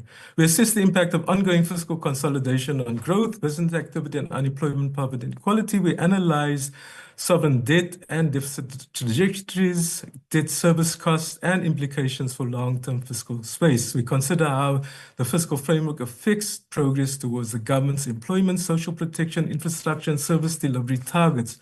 We examine who bears the burden of fiscal choices with particular attention to vulnerable households, inequality, and small, micro, and medium businesses. We study how fiscal consolidation affects overall levels of economic growth, private business activities and investment, inflation, and monetary policy. We analyze the institutional and governance dimensions of fiscal policy and the implications for resilience. We draw on the global and regional evidence on fiscal consolidation, debt management, and growth-first strategies. We outline alternatives that balance narrow interpretations of fiscal sustainability with the government's stated goals of achieving inclusive growth. These include measures such as progressive tax reforms, leveraging public sector balance sheets, and more investment in job creation. Thank you, Honourable Chair. We'll move on to the next presenter. Chair, thank you so much, colleagues. I think in the next slide, just in less than 2 minutes, Chair. I think what we're doing, I'll really run through the next slide. We have been continuing a lot to try to reflect on the impact of the work. It's important for us to get feedback for how the work impacts. And we do see a lot of evidence that our work gets used as a way of oversight in some of the areas in CETA's discussions. And you see in the Ministry of Finance and also in DPME. And a lot of that is very crucial to get feedback. A lot of conditional grants and a lot of work that we do, which we want to see it impacting the oversight, but also impacting how budget process or the outcomes are played out in the government itself. Next slide. I think what we're doing, the key message, I won't really spend a lot of time. First, really, we want to continue to provide this real impact of the fiscal choice in the macroeconomic, socioeconomic situation in our society. We want to continue to provide that. And I think in our view, strong views that the debate, the conversation, the strategic plan of the committee should lead to a committee become more of a high level, more in-depth analysis or more in-depth oversight, in particular looking at some of the specific themes where you can follow through on the specific of those. We feel it's important to, in order to navigate the coalition government setup, that definitely requires improved rules of parliament or improved processes within parliament, and take into account that you want to have more prior engagements and so on. And I view this committee should champion this approach of more improved budget framework within the institution itself. The next slide. The other issue really is request in our process to share further, reflect further in our thinking around the amendment framework from both the institutional but also internally in how we support your process going forward. We do look at reflect on the need to ensure the office capacity to deal with so much growing demands of in-depth analysis in that regard. And I'm raising this because we had a lot of discussion. We keep having discussions as a team internally, and very concerned that we want to do so much for oversight and require capacity in that regard. And this is really in line with the committee as view as well, at least from the previous conversations. In conclusion, Chair and members and colleagues, we do forward our commitment in supporting this committee's oversight as important for our existence. We request the committee to consider a draft framework of amendment consideration, also prioritize the key deeper analysis on gender research, gender within your strategic planning over time, and take a long-term view on these issues. And finally, the issue of capacity of the office can emphasize a lot. And I just want to thank you so much, Chair members, and really for the opportunity, because we never had time to go deeper. But I think this is very crucial for us to give this input. Thank you so much for the opportunity. And thank you, colleagues, as well, for the work that you've done. Thank you, Chair. We're ready for further engagement. Thank you, Doc. I just do want to say, firstly, thank you for the presentation, and it's well noted. I just had hoped that given the opportunities that sit, we would have had more. We want to utilize the time for engagement is where we create alignment. And I'm a little bit concerned just in terms of you've had over an hour and 15 minutes. We'll go through the questions, but I just want to caution that it is not helpful when, you know, there are many other slides here that I thought are not helpful to the cause that you want us to align on. And so it just creates a lot of frustration, at least certainly on my part. If I can ask that we be very disciplined about time, it'll help us in the long run. Otherwise, it creates the impression that, oh, well, you come, you present your thing, and then you leave. And then there's no time for engagement, which is the whole point. And I think it defeats your own ends, including the ends of the committee. But in the light of that, I recognize Honorable Mkhonto, the number of members here who obviously make the questions. I recognize Honorable Waitlin. Let me see other members who are on the platform, Honorable Bateman. And then I see Honorable Kwankwa is on. So with those, let me start with Honorable Mkhonto. You can proceed, ma'am. Thank you, Chair, for the opportunity. Greetings to you, Chair, honorable members, and Professor Janji and his team. Chair, I will start by appreciating and welcoming the presentations. It's quite enlightening. Chair, I understand most of the parts of the presentation in terms of the PPO capacitating us as members of this committee, and we thank them very much for that. But Chair, I have two questions. The first question, Chair, is based on the role of this committee in relation to the country's borrowing from the IMF, the World Bank, and other similar institutions. Chair, will all agree that this has an impact on the economic status of the country, and it does come back during budgeting processes where these loan repayments have to be effected. So, Chair, do we have any role as this committee to play, or is just an executive prerogative? Do we have any input that we can make as this committee to try and do oversight in as far as that is concerned? Because it does have an impact on the economic status of the country. The second one, Chair, how do we as this committee make sure that public participation sessions are not just for compliance? The inputs that are made by the citizens of this country, at least they see the light of the day by maybe we as the committee are able to initiate engagements and discussions in what the citizens of this country are making inputs on. For example, Chair, we had a public hearing session, and now we have gone back to this thing of the public sector wage bill as being a factor in the budget of this country or in the appropriations bill.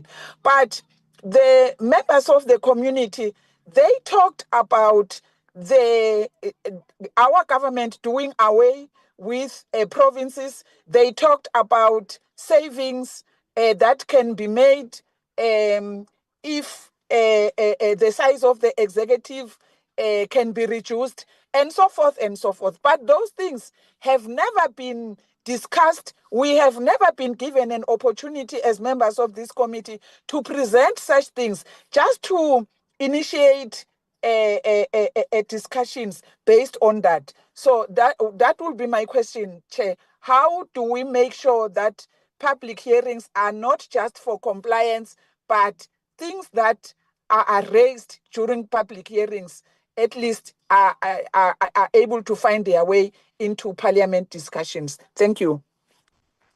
Thank you, Honorable Konto. Can I recognize Honorable Wakelin?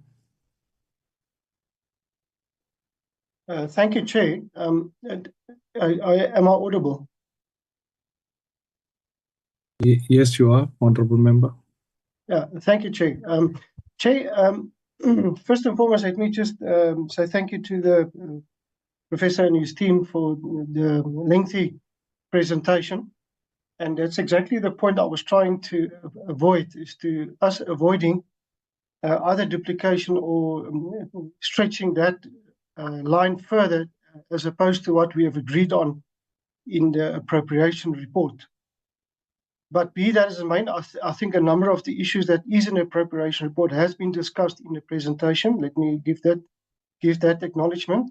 However, it's been done in very broad terms, and I am concerned that we don't get to the nuts and bolts of the matters that really impact us. The matter of health and the Bella Act and education and the likes, it's there, but we got very specific issues that was raised, and I think that is what I want to get at. So the first thing I want to ask you, Chair, so let me just, from a structural point of view, there are two or three matters. The one is, and I know that we are very clear what our mandate is as opposed to the finance portfolio committees are. However, I still get a sense that there are some other duplication or some grey areas that we have not finalized and clear out. And it would be impressed on you, Chair, to engage your partner, and maybe we can sit together and, from a strategic point of view, decide who does what in the coming year, as far as the areas that we're going to be keeping departments accountable. Here's my concern, Chair. We got 41, if I correctly remember, 41 votes and 41 departments. And it is true that we don't have the capacity to deal with all of that. I mean, let us just be honest with each other. We as a committee don't have the capacity or the time to go to each intricate issues. But the report that we have submitted and supported is the one that gave us direction. And maybe bring that forward to the finance department, finance committee, and say, look, this is where we are. Where are you? Then the second part, Chair, is the matter of structuring and I'm glad that the professor submitted it in his presentation. And I was looking for the right word, but I found the right word, which is the in-year reports. So there's a number of in-year reports that would require us to consider. So I would like us to consider, as part of our programming schedule, a rhythm, and I know that we've got a standard rhythm as far as appropriation is concerned, the adjustment budget, and these are set in stone already in the legislation. However, I want us to further interrogate a possible attachment or an annexure that talks to in-year reports and the scheduling of these in-year reports on either a quarterly or a half-year basis, or whatever we decide to do. And let me give some examples, and I would be submitting to your office a written request on a few in-year reports. And the first one, for instance, is the matter around National Treasury to submit a funding program, a government program that is in stimulating the economic growth. That should be an in-year report that either come on a quarterly basis or half year, and I'm not too fussed about that, but this is one example. Another example is the matter of the project that are funded through the BFI and the quarterly reports to be Parliament on these projects, and we were very clear in that when we submitted. So that's another report. Another one is around the SASSA grant, and also moving away and also considering the employment seekers grant. And that was a very specific matter that we looked at, and as an in-year report. Another one is, for instance, the reprioritization of the CETAs, and how do we wind down the CETAs if need be. So these are progress reports that we need coming forward. And what we need with that, Chair, is a schedule that will give us a very clear indication until next year on which month we can expect which in-year reports. That's the one aspect I wanted to touch on. The second matter I want to touch on is the matter of there was a presentation around the economy and the growth rate and the likes on the global or on a macro level. And there's a matter that came to our attention after we have approved the report, and that matter relates to the relationship between Stats SA and the engagement they had, for instance, with Capitec Bank. And I think Dr. Jantjies will know what I'm talking about. And there is a position that was taken by some of the banks and as far as the informal economy that is not properly measured, and that the unemployment rate, in actual fact, is much, much reduced because we don't understand the current informal economy.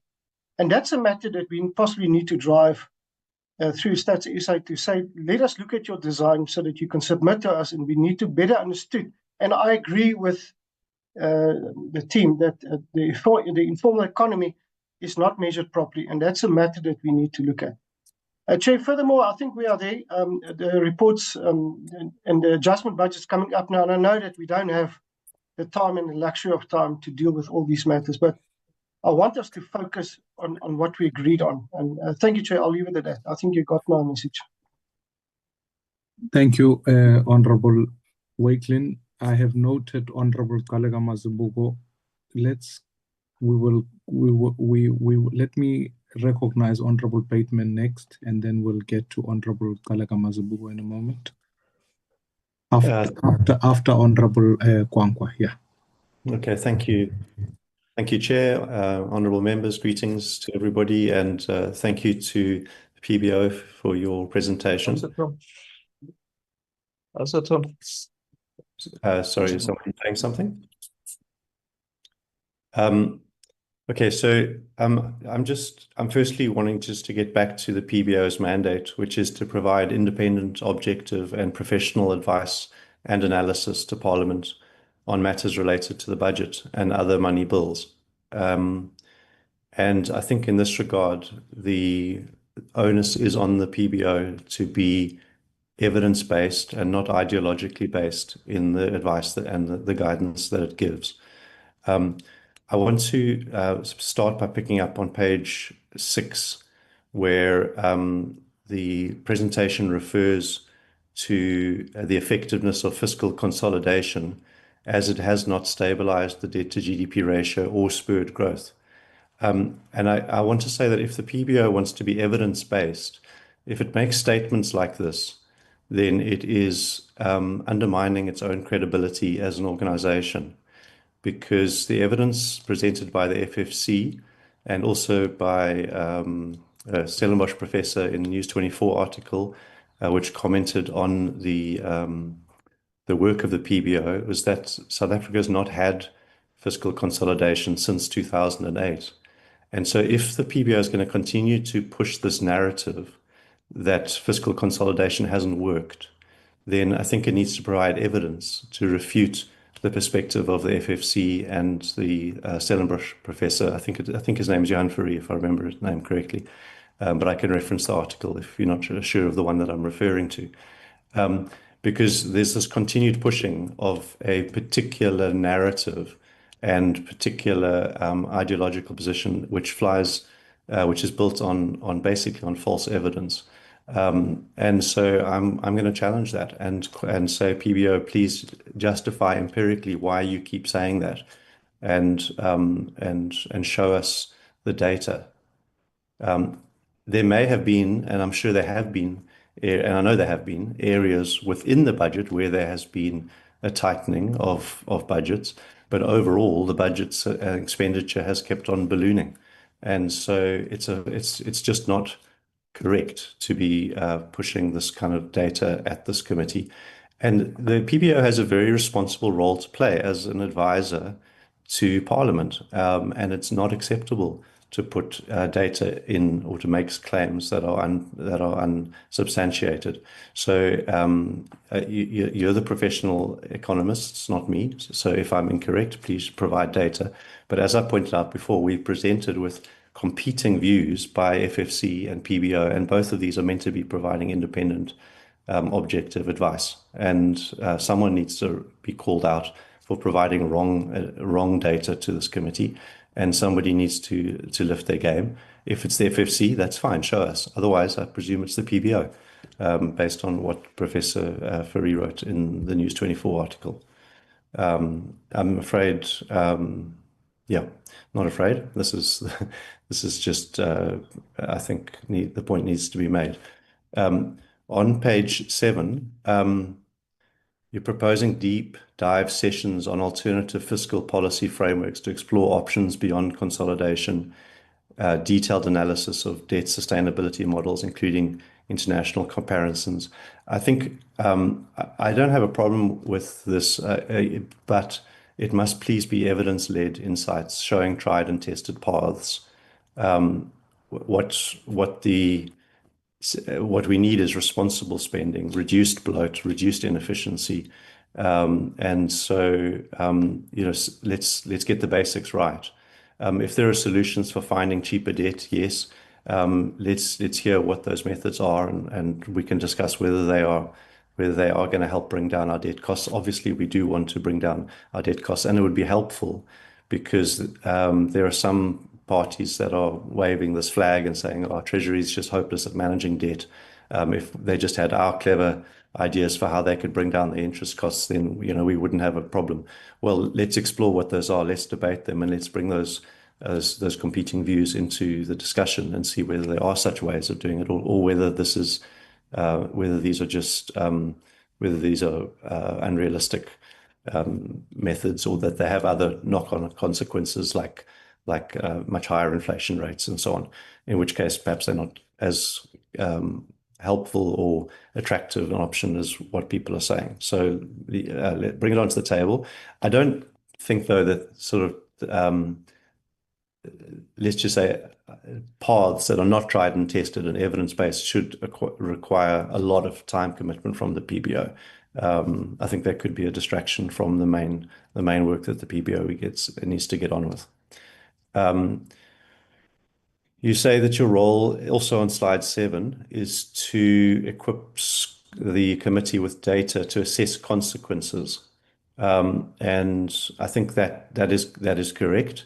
And we've written to the chair where we don't feel that data has been where we don't think the PBO has been transparent around the full consequences of the research that's been presented. Particularly, I'll just give an example of the effect on growth and employment of the SRD grants, where some of the conclusions were presented, but not the full conclusions of the research that was presented, and also this point about fiscal expansion and fiscal consolidation.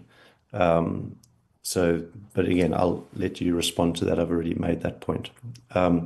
I think slide 8, which is about government expenditure, inefficiency and oversight, is actually spot on. And in terms of the points that are made there, I think just with regards, I'd like to add to it, because I think this is where the PBO can really and should really add value to us as a committee. I think firstly, it's important to evaluate the relevance of the performance metrics as well, and the overall cost benefit to assess the relative impact of programs per rand spent. We also need to be proactively identifying programs where we can identify wasteful programs, wasteful departments, and even better than us identifying it, we need to make sure that the executive is identifying and is carrying through the spending reviews that they said that they would be doing. So we need to know how effectively is National Treasury and government, the executive arm of government, actually implementing these spending reviews. On the question of the wage bill, you make some points here which are helpful, but I think we really need the PBO to own this problem of excessive wage growth. It's a problem which is robbing the poor ultimately by undermining job creation and service delivery. And I explain the point about job creation is maybe not immediately intuitively obvious. I can expand on that, but I don't want to take time on that right now. But it is robbing the poor, and it's robbing the poor in job creation and in service delivery. So we must rein in excessive wage bill, and the PBO needs to actually really own this problem. You mentioned the drivers of it. I think this analysis has largely been actually done by GTAC already. I think that needs to be studied and evaluated. But then I think where the PBO can come in is actually analyzing how well government is using the insights from GTAC to implement policy changes around wage setting, and so as to contain the excessive wage growth. And then on the wage bill, there's also a need to focus on management level positions, on administrative positions, on board positions, and on transfers to public entities. I think an analysis, for example, of ESCOM wages would be very helpful, and also in terms of looking at the wage increase process, maybe looking again at what the role of Parliament is.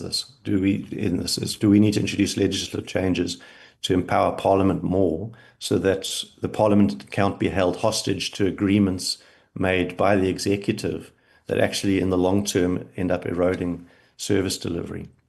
So maybe we need to have some controls over what can be agreed to in terms of wage agreements, with and without the approval of Parliament. I'm going to skip just to slide 10, which is about socioeconomic development and service delivery. I think this slide is spot on. I'm going to jump now to slide 58. I did notice that there were some extra slides that were inserted in the presentation, which were not circulated to us. I'll just ask that shouldn't be done, please. And also, could you please send us an updated presentation with whatever extra slides have been inserted? But we do prepare ourselves well for these meetings by reading all the slides. And so if new slides are added, it undermines that process. And also, in terms of, just in passing, in terms of the presentation itself, I think it's perhaps we took too long over the presentation, knowing that we've actually read these slides already. We could have been maybe more focused on the discussion around the presentation, and then allowing more time, as the chair said, for us to be able to debate and interact with the PBO over the points that they make. But jumping to slide 58, which in my deck is the developmental approach to fiscal policy and economic analysis, which started with the point that this challenges the narrow view of the mainstream approach to fiscal policy and macroeconomics. We don't want a fringe perspective as the primary perspective that we're given and which we're served with as parliamentarians. That's not to serve us well. I think we need to be aware of alternative perspectives, but we need to be presented with the general economic consensus or the mainstream view primarily, and then with some exposure to some wider perspectives. Because otherwise we are going to be fed a perspective which is a particular fringe view, and then we somehow think that fringe view is the mainstream economic view. And I think what this slide highlights is that the PBO does occupy a non-mainstream perspective on fiscal policy. And I thank you for admitting it and for saying it clearly, because I think many of the PBO's ideas have been highly destructive, or would be highly destructive if they were implemented.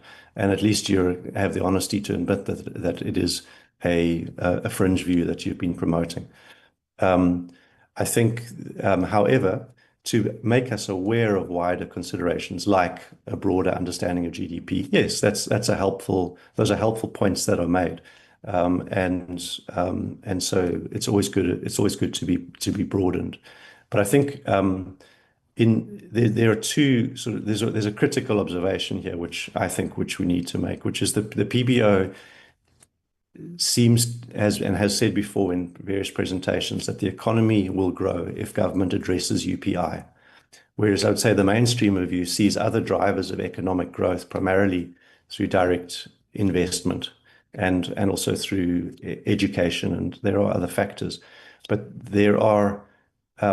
these views are in competition with each other. Education addresses UPI by addressing employability, and investment addresses UPI by creating more and better job opportunities and enhance tax revenues. It's about getting the order, addressing UPI directly. It's not necessarily going to lead to investment and economic growth. So I think that's perhaps enough said on that point.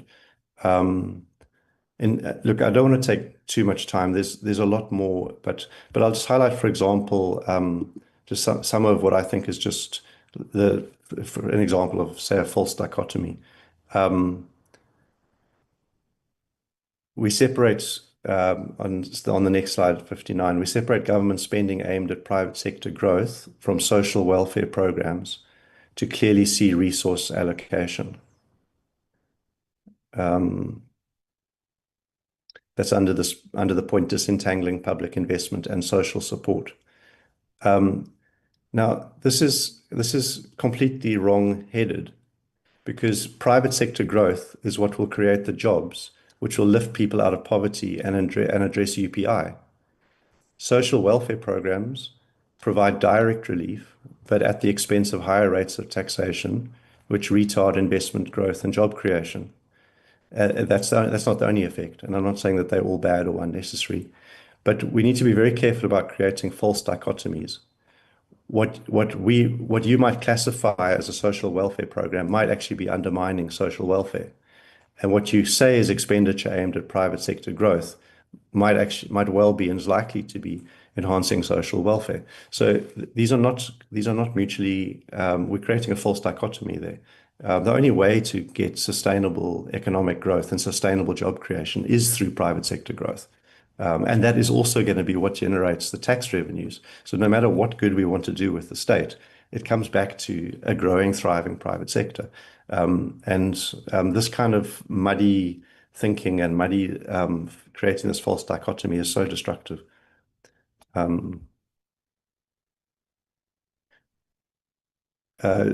Welcome the emphasis on sustainability. I think that's very good. This is the point about beyond GDP, a focus on sustainable growth. We constantly question the sources of future growth, especially given fiscal consolidation, low consumption, high unemployment, poverty, inequality, and insufficient investment. Sustainability, absolutely, but the key thing that we should be focusing on is how do we foster and not chase away investment, as our policies do currently do. Okay, just to wrap up, again, to emphasize that I think the PBO must come back with data to justify its narrative of ongoing fiscal consolidation in the light of the FFC's view that South Africa has never known a period of fiscal consolidation since 2008, and also the article by Prof. Fourie in News 24. And we need to ask the PBO to also cross-reference our reports on DORA and on the Appropriations Bill to make sure that all our recommendations are being covered. So, for example, we've made recommendations about the CETAs, international missions, unnecessary agencies, and various things. So I think to look at those reports and make sure that the program of action of the PBO takes into account where it can support us in all the recommendations that are listed in those reports would be helpful. Okay, thank you, Chair. Thank you, Honorable Bateman. I now recognize next up was Honorable Kwankwa. Thank you, Chair. I promise to be brief. I'm driving. Well, I agree with Honorable Mkonto, firstly. I'm not going to go into the ideological debate on these questions, but I think the first one is Honorable Mkonto is quite correct in saying we seem to be bystanders when government borrows money. For an example, the first thing we have to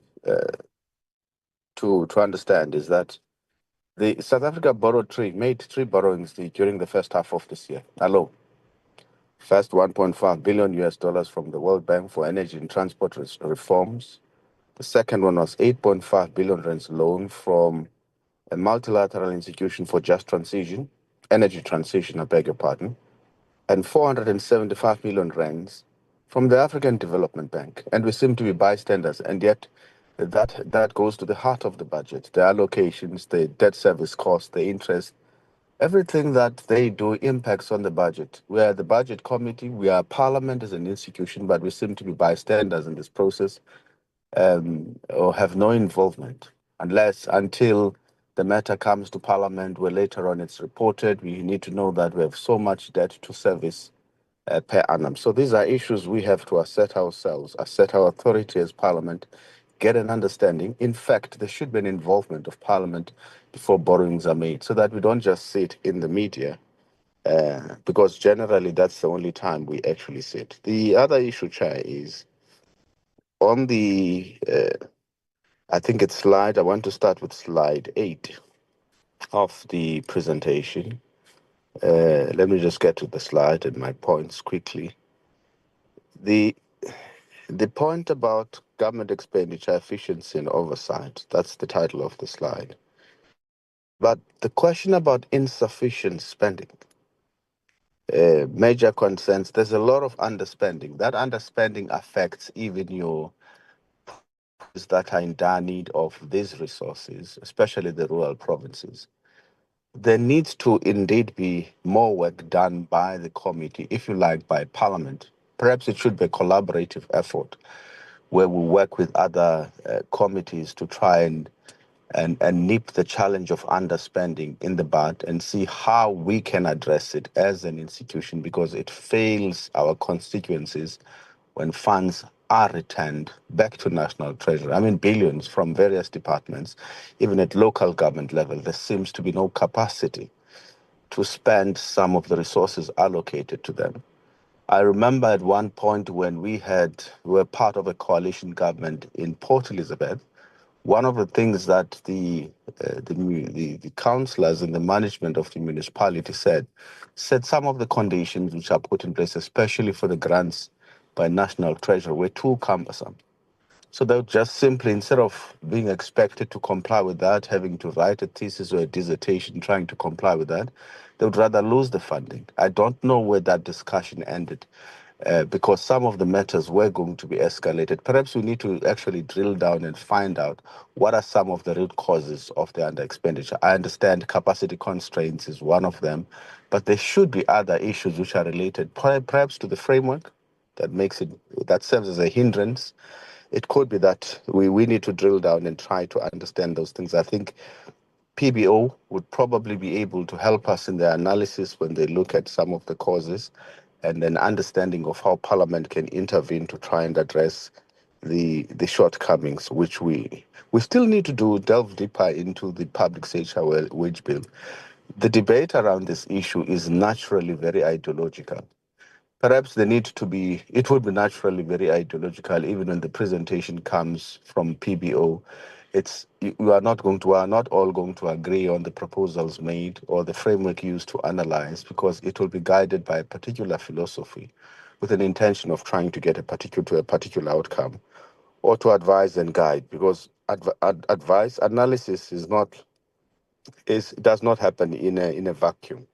There are other considerations to be made which would help us to get out of some of the challenges we face. I did not understand the point. Let me rather not say I didn't understand the point.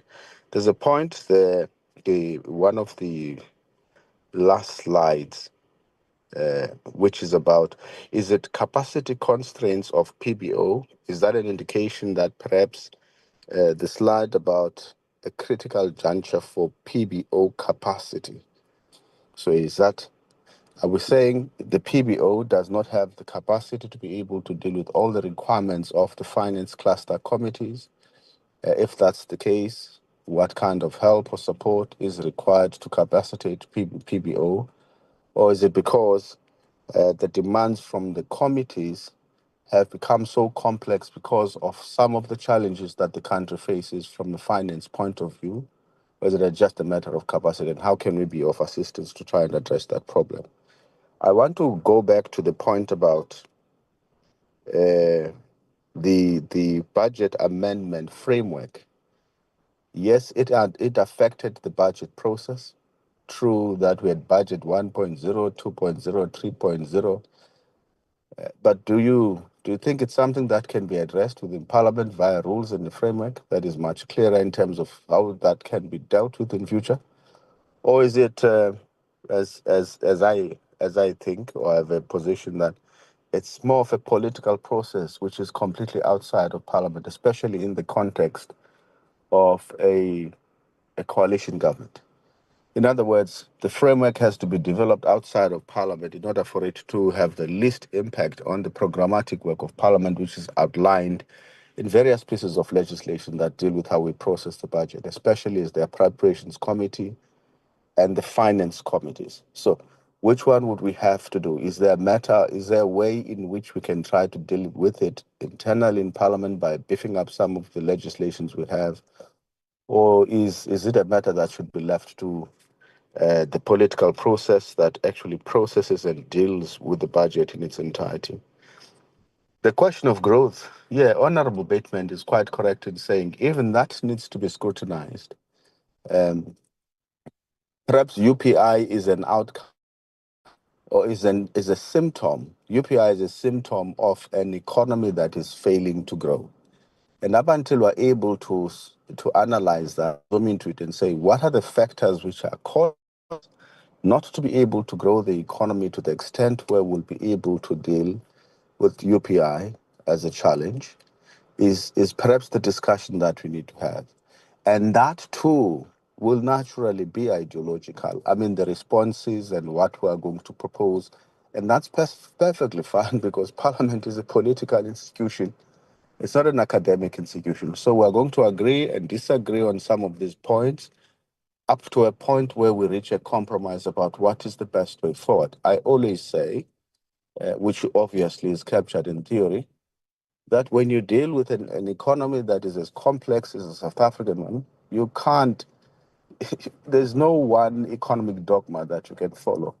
You have to draw from the different strands of economic thought and do what you think is going to work best for your country. That is where we find ourselves. So, but I think, lastly, Chair, we need to monitor very closely the question of contingency reserves. Perhaps the report that I think the presenter was saying, the report is often tabled with I think the Finance Committee, or some aspects of it are dealt very closely with the Finance Committee. It's something that we also have to monitor very closely because it has a direct impact on the resources that are available for service delivery. As we continue, whenever these entities are not able to meet those obligations, we have to take money from the fiscus in order to bail them out. We are using very euphemistic language recently to say it's not a bailout, but we are actually moving money, state resources, try and support SOEs. Some of them are doing well now, but quite a number of them are still struggling financially. Thank you, Chair. Thank you, Honorable Kwankwa. Let me recognize Honorable Kalega Mazibugo, and then Honorable Kamete, you are next.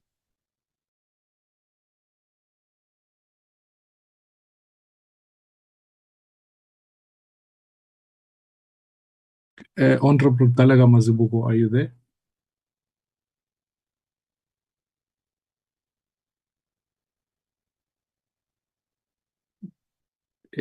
I'm just battling to see Honorable Kalega Mazibugo. So let me hold to her. When she comes back, we will recognize. Can I move to Honorable Kamete? Thank you very much, Chairperson. I was a bit worried because I tried to raise my hand and this thing failed me. But thanks, because you've been able to read our notes. Thank you very much. No, let me first start by welcoming the presentation. Even though there are certain areas where I think it requires us, but I'm glad because I had even Honorable Konka and also Honorable Kondo. They've touched on a few areas where I actually wanted to also touch on. The presentation reveals a fundamental tension between technical expertise and also democratic accountability. While the PPO positions itself as providing evidence-based impartial analysis, its critique of 2025 budget process essentially argues that technical considerations should override political negotiations. The characterization of coalition disagreements as failures rather than legitimate democratic debate raises questions about whether the PPO fully appreciates the political dimensions or of what you call budgeting. The capacity constraints highlighted throughout the document may reflect unrealistic expectations rather than just resource limitations. The PPO appears to be positioning itself as a comprehensive, what you call government research institution rather than a focused parliament support service. Some of the requested analysis, like detailed spending reviews on par with GTAC, may exceed what appropriate for legislative branch office like PPO. I think, Chairperson, I don't have so many questions, but I think I have a few. Then, at a later stage, one will also give his recommendations to the PPOs. My first question will be to ask, how can the PPO maintain true independence when it depends on Parliament for budget increases, while simultaneously providing objective analysis that may challenge Parliament references? The document repeatedly emphasizes the PPO's independence while also advocating for a standing committee on appropriations to champion increased PPO funding. This actually creates conflicts between the PPO's capacity to provide critical analysis depends on the very same institution it's meant to scrutinize objectively. What evidence exists that the proposed budget amendment framework will actually enhance democratic oversight rather than simply bureaucratize the amendment process? This framework appears comprehensive but lacks concrete examples of how similar processes have improved budgetary outcomes elsewhere and how the current 10 days turnaround requirement will be feasible given the PPO's acknowledged capacity constraints.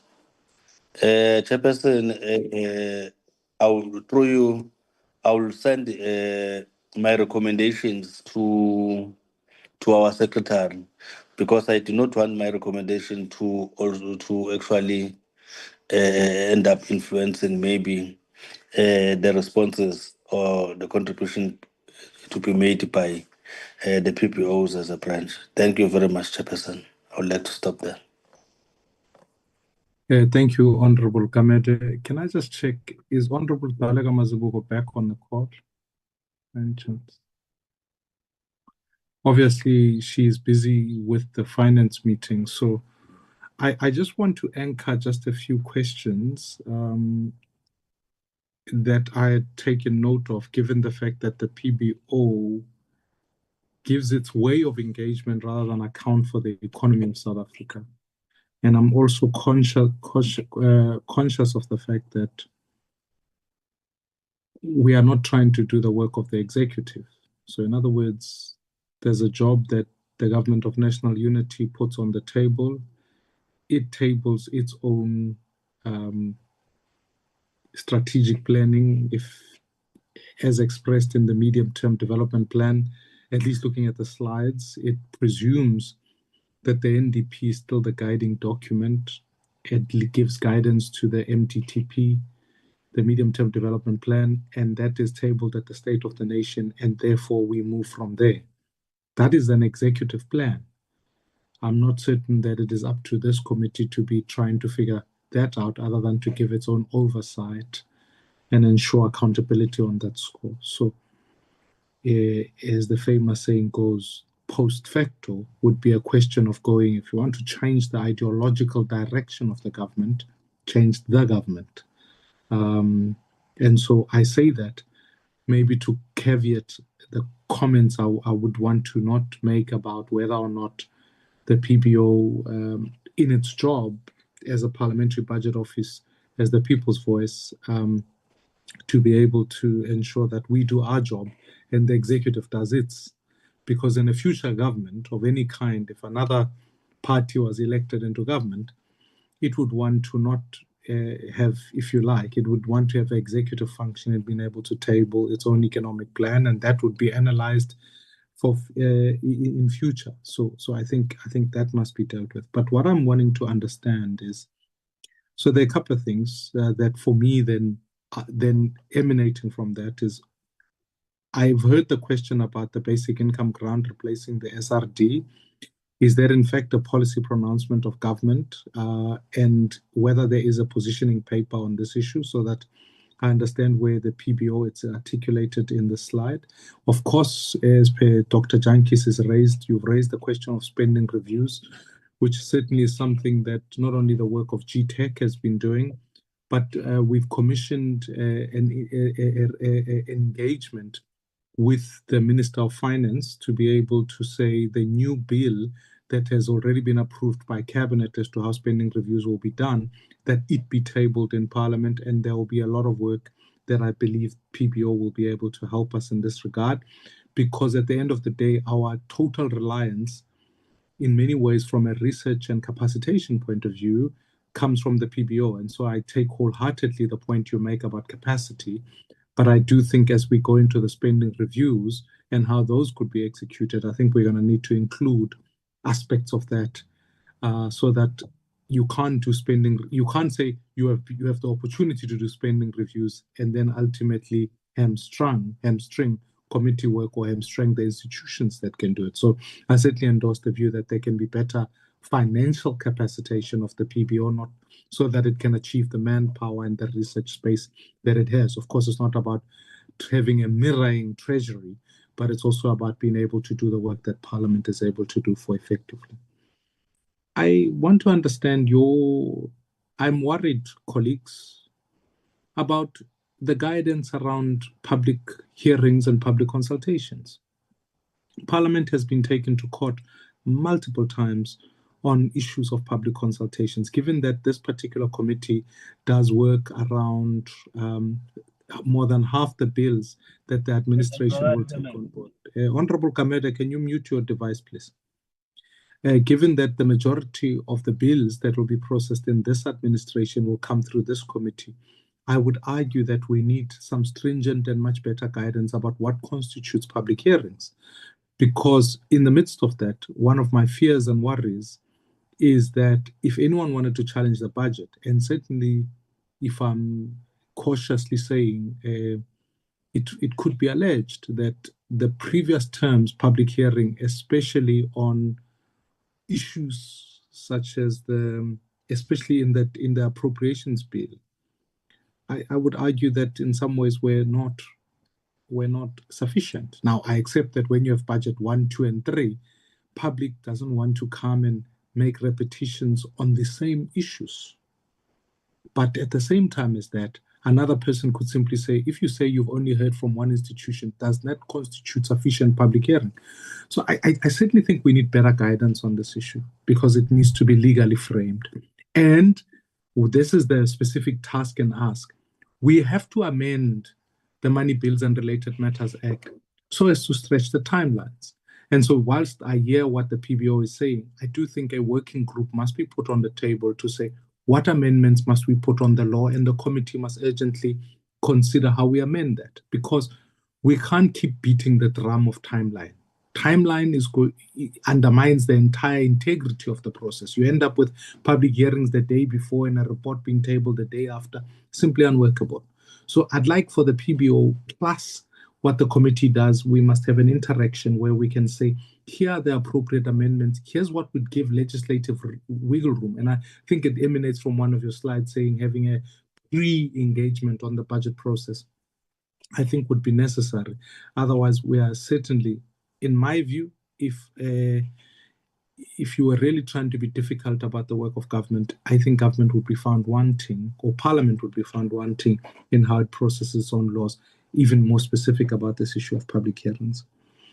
There's a slide that I want to understand the governance of contingency reserves and the legal provisions behind that, simply because in response even to the question about the national dialogue, I was given the impression that some of the money will come from the contingency reserve. Now, I'm not an accountant. I'm just a pure PhD person in governance. So what I'm trying to understand in that regard is if there is no governance framework around how that contingency fund is utilized, could South Africa face a disaster and have no ability to respond? And would we have, as a committee, done our duty in being able to give oversight onto that? And perhaps that's something that maybe you can give us guidance on.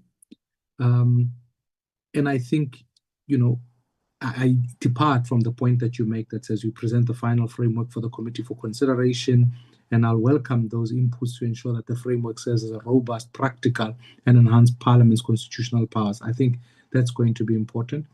May I request, there's a lot of work that's been departing from the World Bank and all sorts of other institutions like that.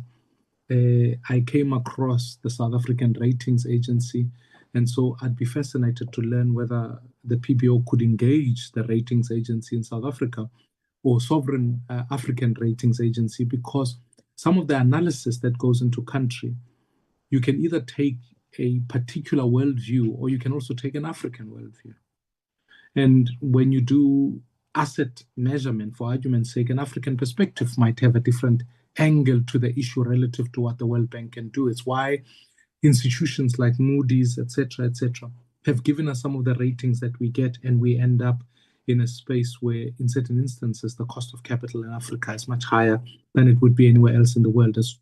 And so I think it's important for us to engage other institutions as data points, as part of the research culture of the Parliamentary Budget Office, so that we can ensure that at least the consistency of information also takes into cognizance some of the readings in Africa. If I was doing a costing on Ghana, and I took a World Bank report and I took a ratings report on Africa, I might be able to look at two, in certain instances, complementary views, but in other instances, contradictory views. Therefore, I need to know where the bias on that issue is. So given all of those points, perhaps maybe to place the PBO in contact with ratings from Africa so that we can begin to get an understanding from an African perspective, what are some of the economic inputs into that.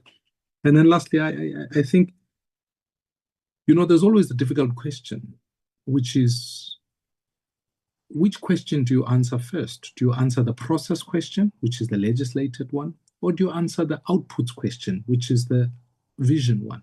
And what are we trying to achieve? If indeed we're trying to solve for how do we create a budgeting process that responds to what Honorable Mkhonto is saying, the inputs of the people. She raises legislative and constitutional points, but there were inputs of the people. Some of the people are saying, I'm going to a hospital, there aren't enough doctors.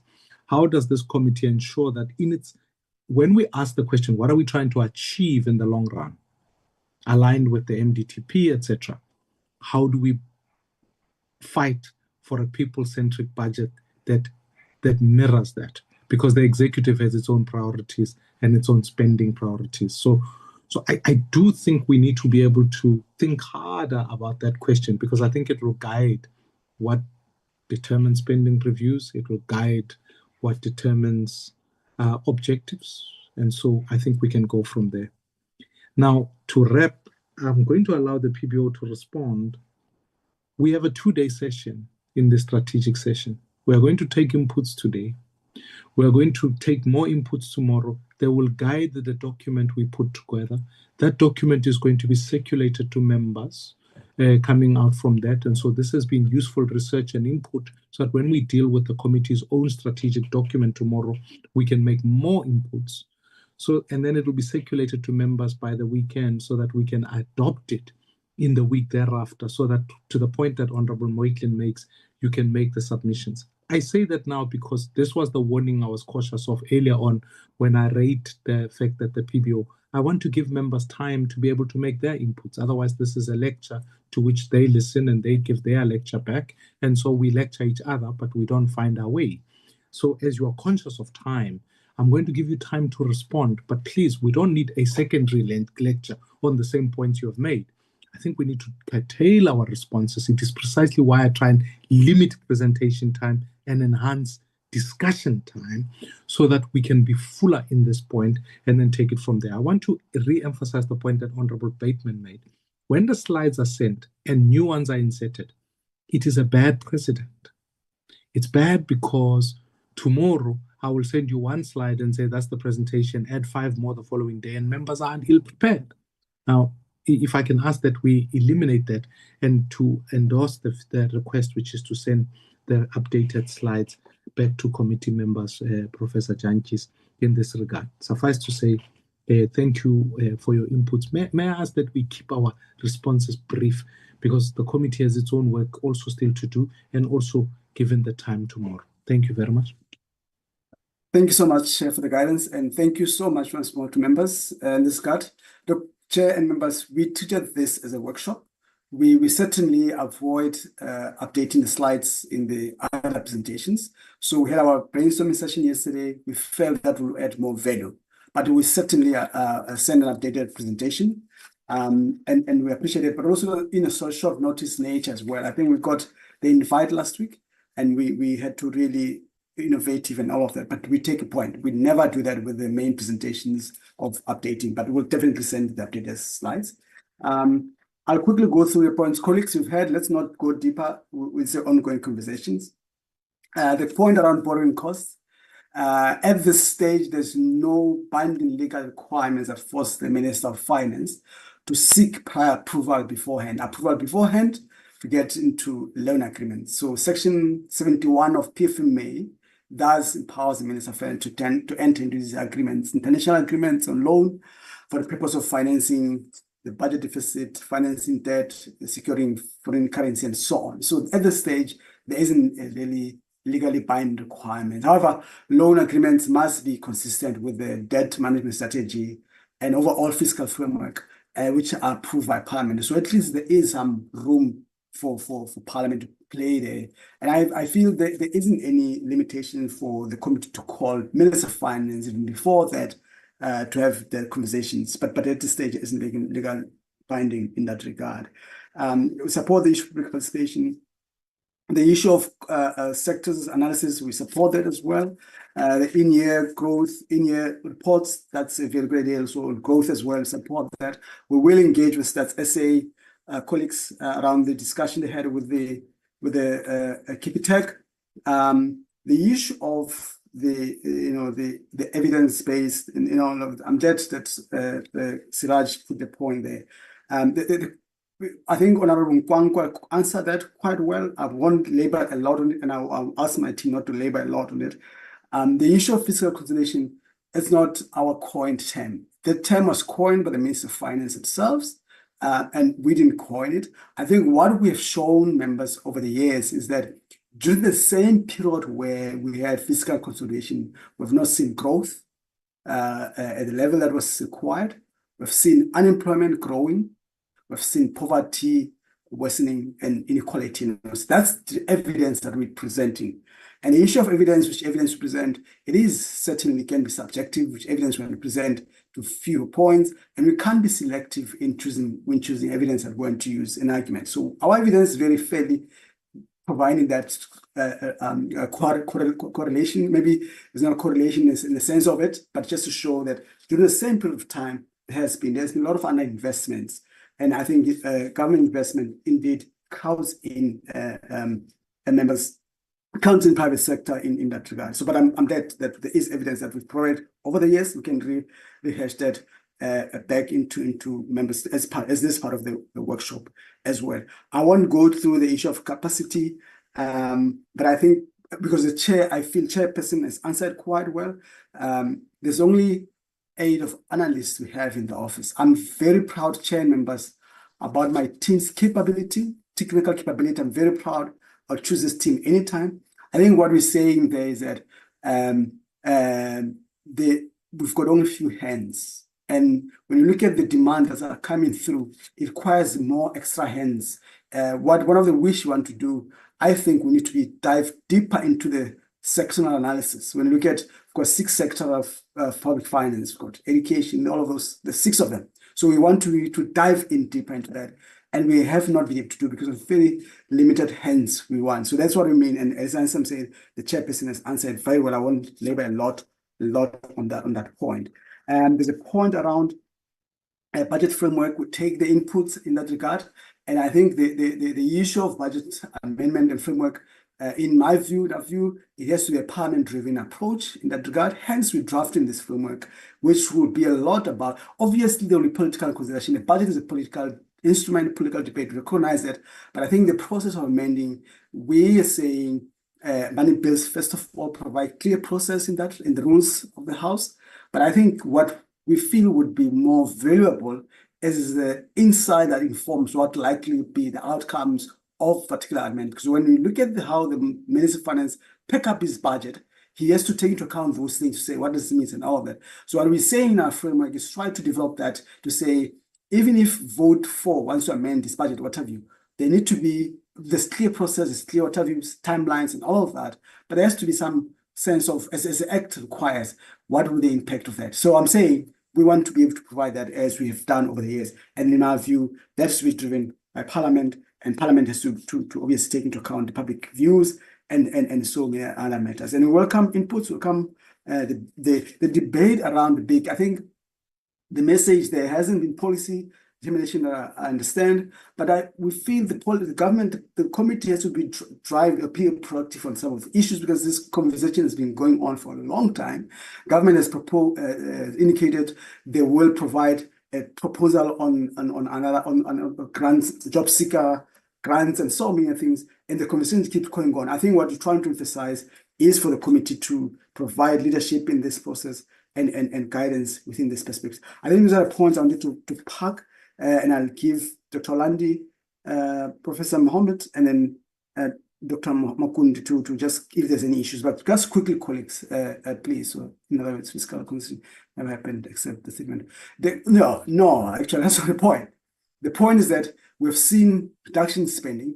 One example I gave last month, a few months ago in a discussion debate, is that we've seen a very clear decline in investment from government spending. Very, very clear decline. And when you listen to the debate in the government itself, we've seen lack of investment in infrastructure. We've seen so much investment or public or capital spending making way for direction, because I don't know whether, one of the reasons why we've not seen growth in our debates and arguments, but we've seen very clear decline in spending, but also real spending per capita. We've said it in our presentation over time, we've seen real decline in spending per capita. And that it's a reduction in spending. And as I say, the strategy has always been noted at the forefront by government itself, Ministry of Finance, Ministry, and even debate this year, they did say they want to move away from fiscal consolidation or austerity, as one of the ministers saying, as a recognition that there has been a very obvious concept. But again, we can have this conversation quite a lot of times over time. And there's evidence that we put by Digitech, which shows that there has been fiscal consolidation over time. I'll pause there, and I'm happy to have more conversation. As the chairperson was saying, this is just a workshop, but we would like to provide evidence as we have always done. Dr. Landi, Professor Mohammed, and Dr. Mkundi, just quick response. Thank you so much. Yes, I don't have much to say. I just wanted also to indicate to members that the Treasury actually indicated quite a bit of budget reforms that they will implement in the new budget cycle, and one of them is basically to introduce a new mechanism entitled Targeted and Responsible Savings, and also to implement the recommendations from the spending reviews. But that doesn't prevent us from doing our own spending reviews, but I think we should also look at our own budget process in terms of how we can improve in terms of the criteria and the procedures within the Money Bills Act. I think we can use the BRR reports also much better in terms of, because one of our members also indicated there's no ways that we can have hearings with 41 departments or do assessments on 41 departments, but we can also, but then we also can't do assessments on more than 100 public entities. So yes, we can also use the BRR reports much better. Thank you.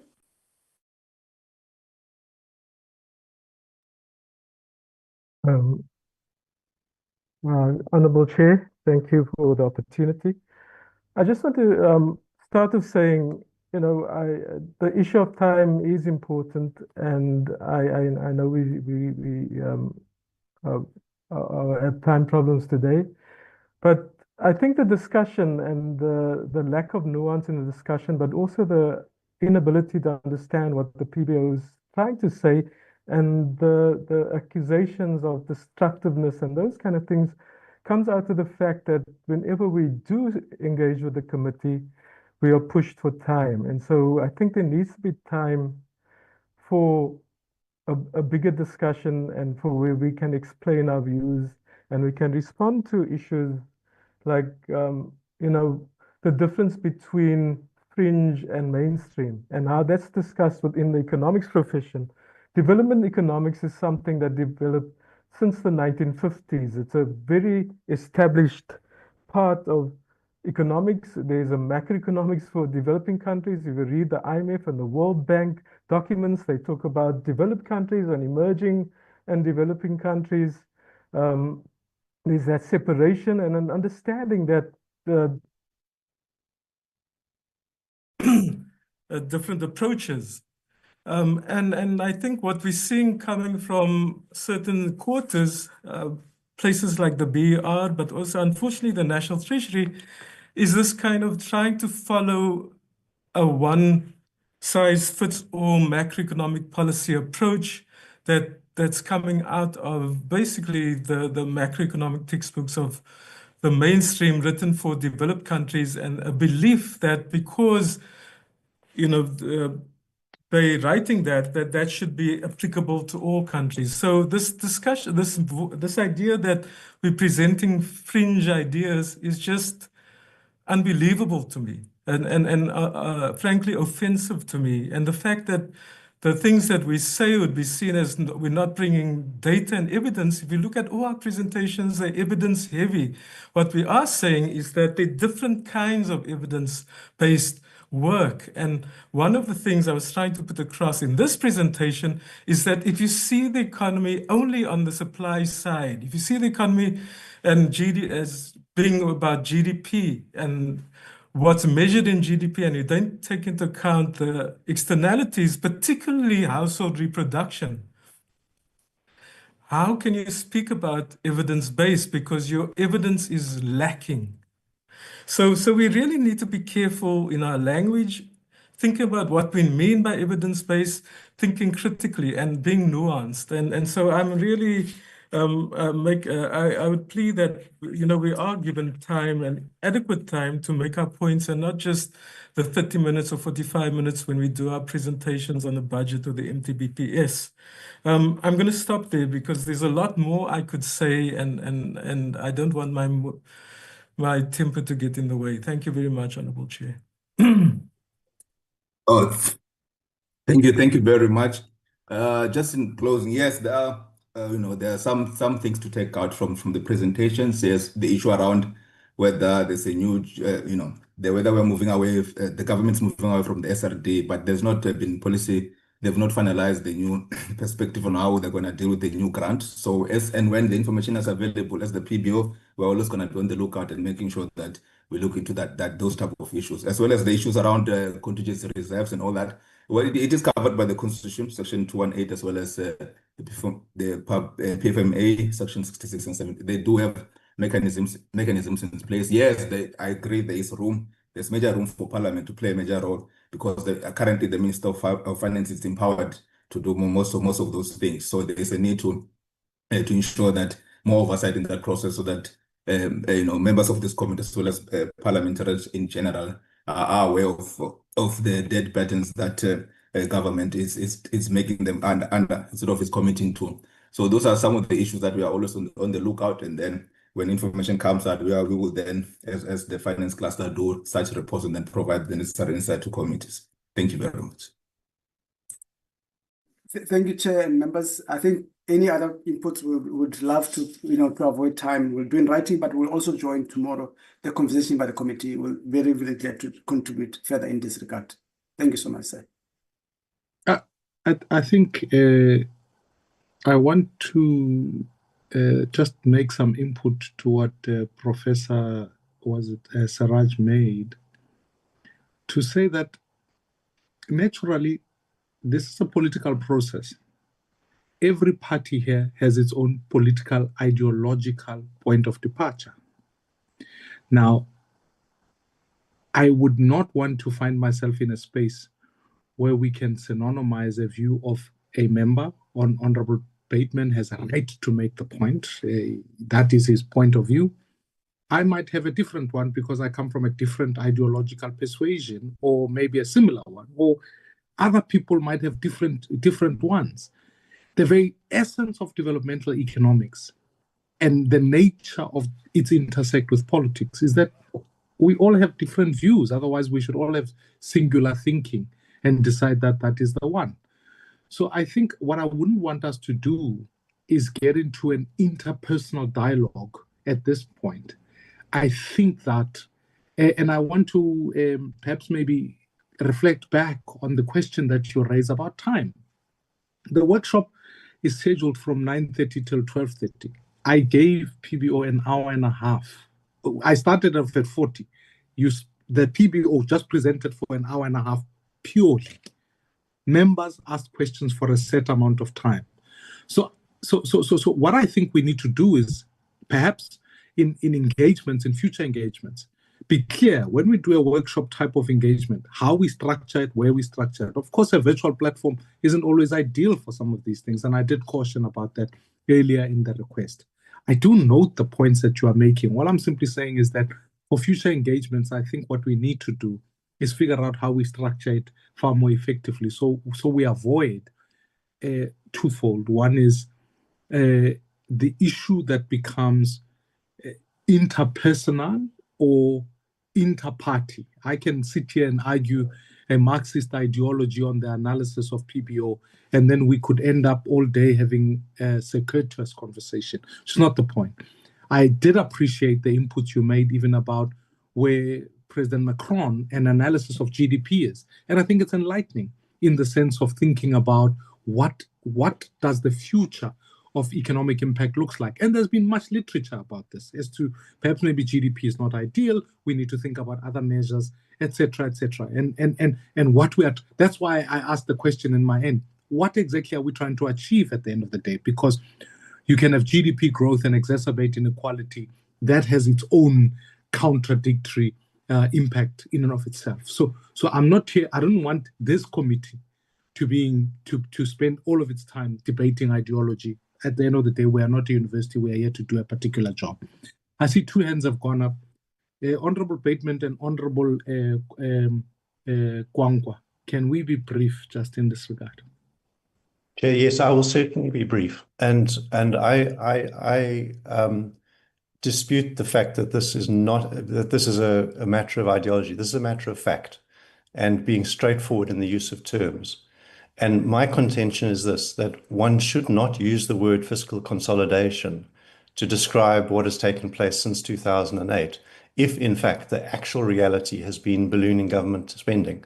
Fiscal consolidation may have been the term used by National Treasury, but if it hasn't taken place, we mustn't talk about it as if it has been fiscal consolidation.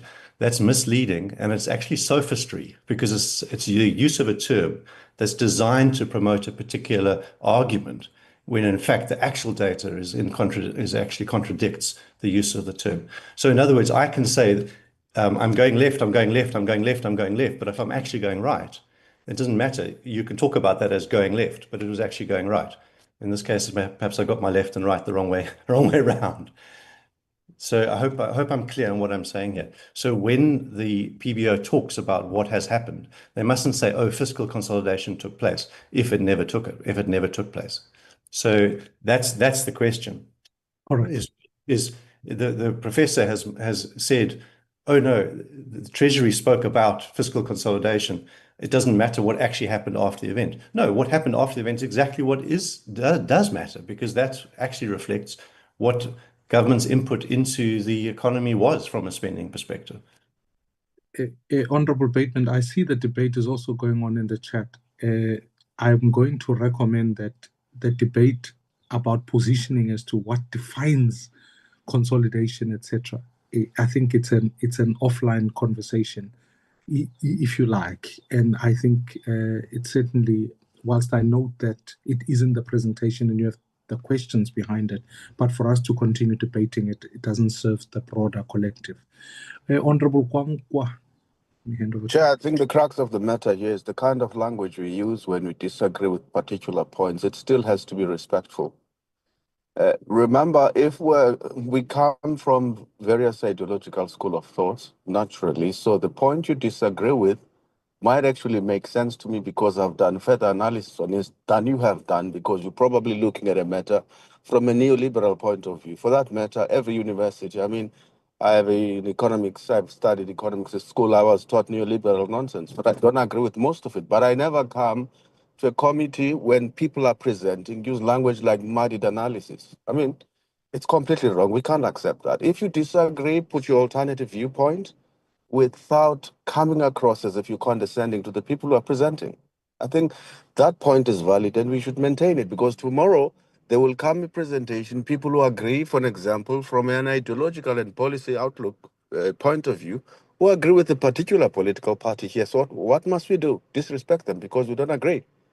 We can't allow that. So I'm saying it's a nice debate. Obviously, it's economical. It has to be ideological at some point, depending on how you look at it. But it must still be very respectful when we don't agree with that particular point, because you run the risk of also disrespecting political parties who agree with that point of view. And then before you know it, you're going to have an ideological discussion here in this committee. Thank you. No, Honorable Kwankwa, I think your point is well made and strengthened, because this is the view I wanted to take. The debate is, and I think the point that you layer on has always been the principle of how the committee engages. It doesn't matter whether the report is from Treasury, is from PBO, is from FFC, is from whatever. I disagree with some of the inputs that are being made, but we do so from a constructive point of view. So I think we try and uphold that as a committee, and I think I'm going to allow that comment to stand as it is. Let me at this point say, as a way forward, I'm going to request Professor Janji for us to be able to meet so that we can iron out some of the concerns, but also work out a way forward. Because colleagues, let me assure you, both need each other. The committee has a job to do, so does the PBO. If we don't work together, be assured the executive will get away without accountability. And I would much rather that we find the most constructive ways to go forward. Secondly, aligning on issues like spending reviews. And thirdly, being able to ensure that some of the requests that the committee is making, in the fact that the capacitation of the PBO is still an outstanding item, that we put those together so that as a committee we can work as a way forward. So I'm going to recommend that be so, and then post facto I'll be able to, before our report is adopted on Monday. So if Funeka, if you're on the call with if you can set up that meeting with Professor Jankis, if that is possible, and then I think it'll be helpful to be able for us to take the steps forward if we can. I would really appreciate that. Honorable Bateman, I see your hand is up. Can we not have this extensive debate about what makes input, what doesn't? No, that's fine. No, Chair, I would like to, if I have been disrespectful in how I have communicated my views, I'd like to own that and take responsibility and apologize for it. I haven't tried to make this about the person or to speak in a disrespectful way, but I understand sometimes one can be, particularly when one feels strongly about things. So that was really just my invitation, that if you as a chair feel that any particular thing that I said, or if anyone in the committee feels that anything that I said was out of line and how it was communicated, then feel free to bring that to my attention, and I'll gladly acknowledge it. No, thank you, Honorable Bateman, and we'll take it from there. And I think as we are genuinely, I mean, as I say to you, we are Parliament. The executive is not in this meeting.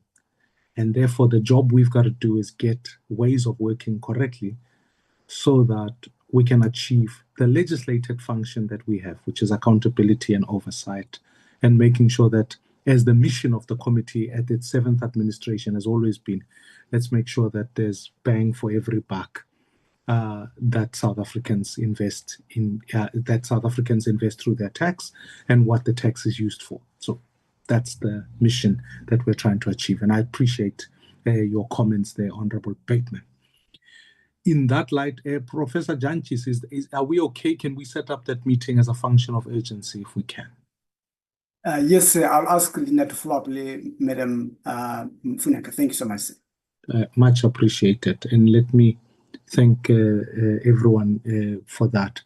Honorable Waitlin, I see your hand is up. Is that an urgent issue? Just a matter of understanding what you requested.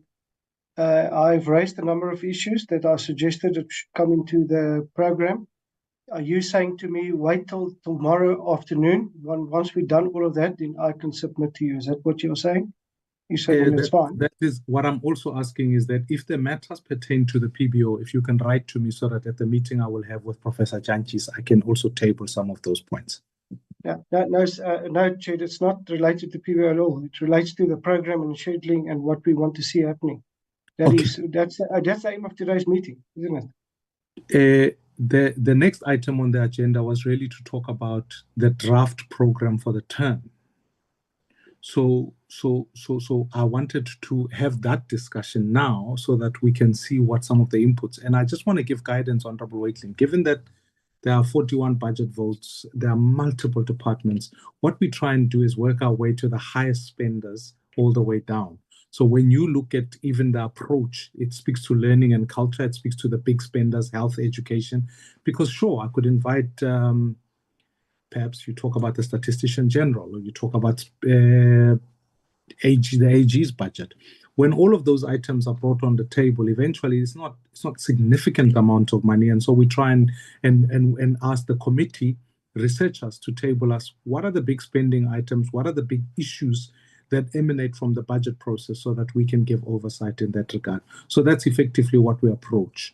So what we had wanted to do today, for the purpose so that we can also begin to book and secure venues, which also creates a problem, is to present a draft program that we want to adopt as a committee, and that draft program can help us guide so that we begin to get the venues and the planning that goes on from there.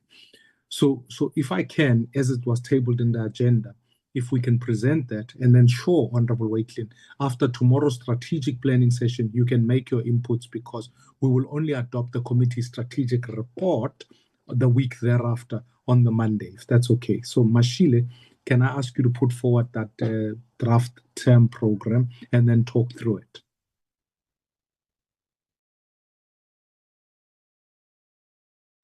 Thank you, Chairperson, and good day, good afternoon, everyone on the platform. Thanks for the opportunity to present the program as it is. And from the onset, I just wanted to emphasize that we've got a very limited time for this term. And I think it's only 3 weeks at our disposal that we'll have to attend to the entire program. As it is, we started today with our strategic planning workshop that stretches for 2 days, and then it follows the communication that was sent to respective members and colleagues during the course of last week, that we've had an apology from the National Treasury that it will not be available to give a briefing on the first quarter expenditure report briefing for tomorrow. So in the light of that, we extended our workshop to 2 days.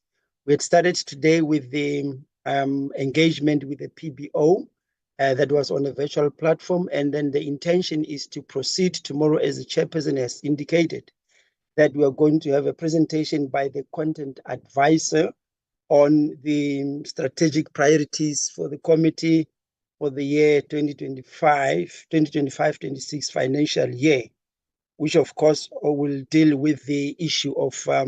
strengthening and extending the public participation and oversight function of the committee.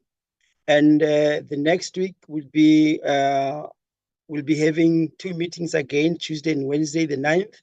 We'll be hosting the National Treasury. Remember, the initial arrangement was that the 9th was set aside to meet with the Department of Social Development, but it also indicated that they will not be available for that period. So we took that National Treasury briefing to the 9th, which appears there, where we're going to have the briefing on the first quarter expenditure, as well as the economic growth and South Africa's debt management strategy. Also, we're going to have the update on the performance of the SOEs. And the issue of I think this one has to be, is already being attended to, the consideration and adoption of the, okay. We also, yesterday we had a management meeting where we indicated that because we are doing the strategy, we at some point have to adopt this strategy, the strategic plan. So we thought that by the 9th, on the 9th, we'll be considering and adopting the strategic plan for the committee. Then on the following Wednesday, that will be the 10th, we'll be hosting the Department of Communication and Digital Technologies, as well as the Department of Home Affairs. We decided to cluster this because of the follow-up that we have to make in connection with the issues that they raised during the previous term, in terms of the exploring the financing model for the entities that are reporting to the departments. And as it is, we're going to be looking at the ways to fund SABC, SAPO, ICASA, as well as the disbursement of the USAF revenue fund. And as well, we're going to look into the general constraints and governance challenges that are facing the two departments, that is Home Affairs, as well as the Department of Communication and Digital Technologies. On the following week, that would be the last week, we'll be hosting the Department of Health as well as the Department of Social Development on a virtual platform, depending on the availability of venues. But as at the moment, we don't have venues available. So the Department of Health will be briefing the committee on the funding models for the NHI, as well as an update, providing an update on the mitigation of the impact of accruals and medical claims, as well as the discussion on the future of COVID-19 and SRD grant.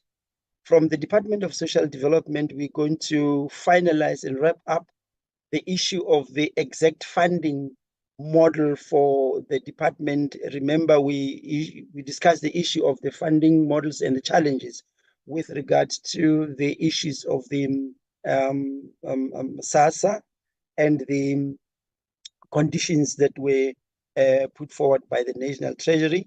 And then on a Wednesday, that would be on the 17th, would be hosting the Department of Basic Education, as well as the Department of Higher Education and Training. That would be in preparation for the planned oversight visit that we have had during the previous quarter term. But then we'll be looking into the funding arrangements for the early childhood development in line with the costing of the Bella Act, that is the basic education, as well as looking into the update with regard to the infrastructure backlog. Remember, we had some promises in terms of the deadline for the completion of attending to this issue. So we'll be looking into that as part of the preparation for the oversight visit. Then with the Department of Higher Education, we're going to be looking into the general challenges, as well as the general challenges, governance and funding challenges facing the Department of Higher Education and Training. That is, in short, the proposed program for term 3 of the committee. Back to you, Chairperson. Thank you, Mashile. The only things that are outstanding is, which I will give feedback as it pertains to what the Minister of Finance in relation, I've asked them to come and brief on spending reviews, and then we're setting up together other circumstances where we can engage those. Honorable Plateman, I see your hand is up. Thank you, Chair. My thought is that perhaps we should be finishing the agreement around our strategic priorities before we commit to these engagements, because we should make sure that our programming of engagements is fully aligned with what our objectives and strategic priorities are. Otherwise, there's a risk that we are more just being responsive to those that are coming to us rather than actually setting our own agenda in terms of what we should be trying to accomplish. So it's just a process thing that we should first debate our strategic priorities and agree what they are, and then work out how we're going to achieve them, and then schedule around those. So perhaps what we could do is defer the finalization of this program until after tomorrow's discussion around our strategic priorities. Thank you, Honorable Wakeling. Thank you, Chair. I'm getting a little bit frustrated now because I need to get to a point that we agree on what a program will look like, and just hear me out quickly. So the submissions that were made by your current draft program is fine because most of them are aligned with what we have agreed on in the appropriation report. My takeaway and my baseline for where I work is from the appropriation report that we as a committee has agreed on. So a number of these things are fine, and I take note of the short period till the end of September. I'll get to that point now. But my concern lies in that, and I'm going to submit to you, and I'm trying to explain myself, and I don't know how to explain myself properly. There are some in-year reports that we need to schedule inside until at least till the end of next financial year, because these are ongoing work, and on the point of Andrew made now, these are strategic choices that we've made, and there's ongoing work that will carry on over and above this quarter, because this quarter is 3 weeks. We're going to be finished in 3 weeks, and it will be very short-sighted of us to consider these and not consider the rest of the financial year, what we're going to do. And based on that, and I've already started typing a report to you which will look at least 7 in-year reports, and that we have to track and manage and engage on. And these are the strategic choices that we've made. That's over and above the matters of education, health, and the likes. And that is what I will be submitting to you. And I'd like us to not get swayed by all sorts of submissions made by different departments, and I can see where this is going. And in particular, Chair, it related to the adjustment budget. We cannot be swayed. We are busy with the specific work that we agreed on, and we need to continue this. If we're going to keep on backwards and forwards and keep on not tracking our work that we've done, we're never going to be successful. Thank you, Chair. Thank you, Honorable Bateman and Honorable Wakeling. Just to respond to Honorable Bateman, I am cognizant of a process that says strategy guides programming. The difference is that this is what we are going to adopt and work on has to have implications as to over the year and the 5-year term, so that it informs the legacy report. So naturally, you can't immediately respond to tomorrow and say, well, by Wednesday now that means this. So I'm conscious of what you're saying, and that will have implications as to what we do in the term thereafter, and certainly in heading towards the budget in February as a response. So if I can ask that at least you can have an appreciation of that. I do not in particular have a problem with moving the adoption of this particular term program to tomorrow. I'm just making us conscious about the fact that the report tomorrow will be given input. Members will be allowed to make input.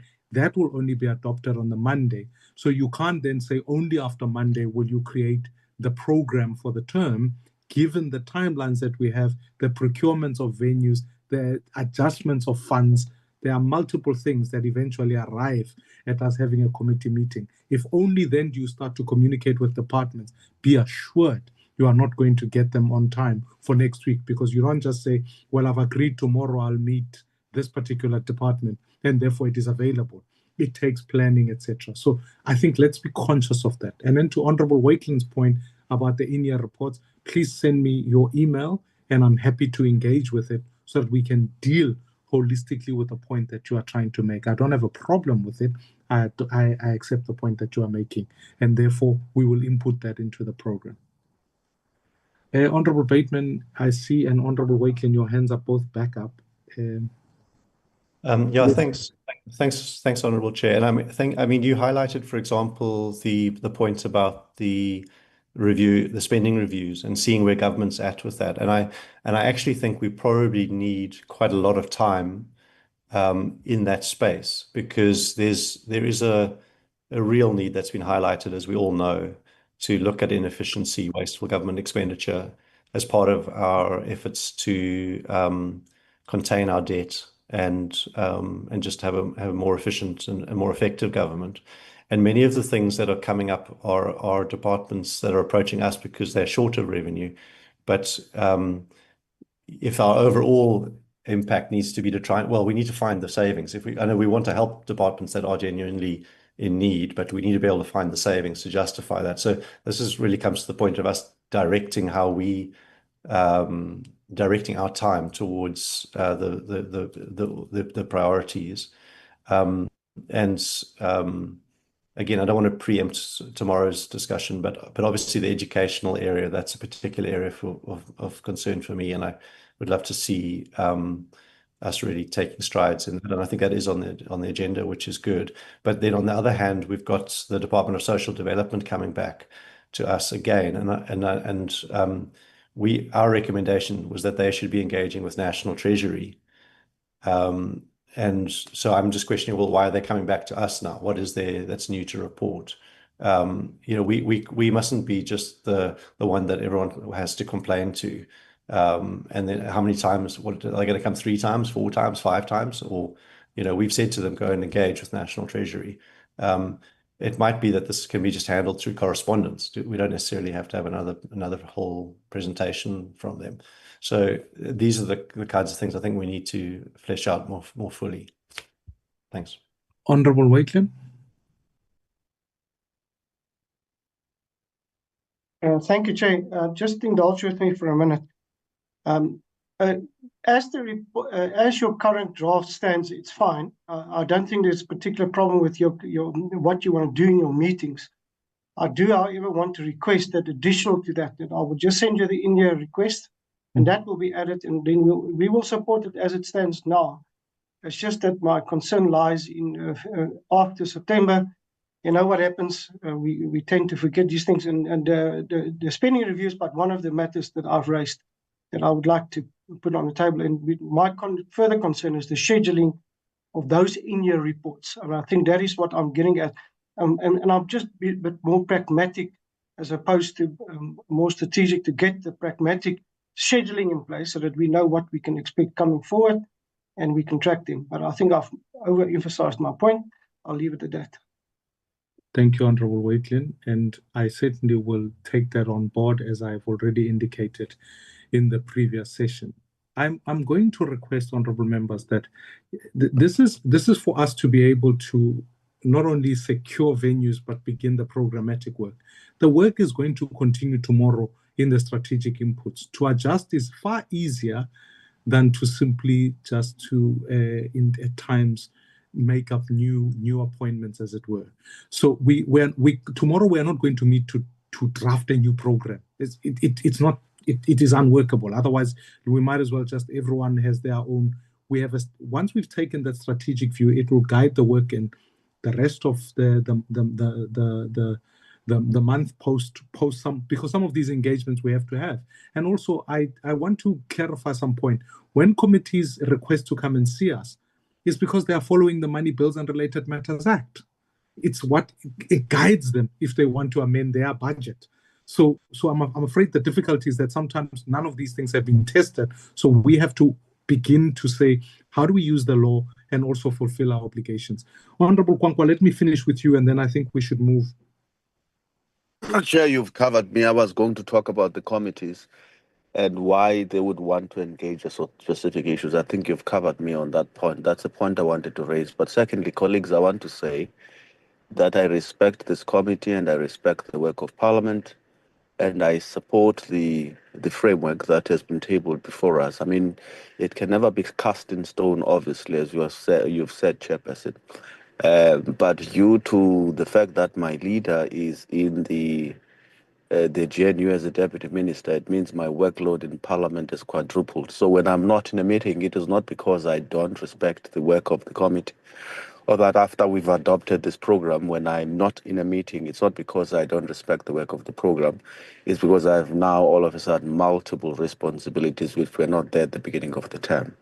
So I just wanted to say that, Chair, so that people don't say Kwankwa is not in a meeting and think that I've decided to deliberately absent myself in those meetings. But I do read all the documents that are circulated and that come out of the committee to keep myself abreast of the discussions and the developments in the committee. Thank you, Chair. No, thank you, Honorable Kwankwa. In that light, Honorable Kwankwa, if I can ask, can we move for the adoption of the draft program as it's been put forward, noting that— I move, Chair. I move, Chair. And then, if I got it correctly, Honorable Wakelin, you said you didn't have a problem with that, and I await your email, and you can be assured our engagement will go from there. Is there a member who will second the adoption so that we can make the programmatic work happen, and then we'll continue our engagements tomorrow? Is there a member who will move for that?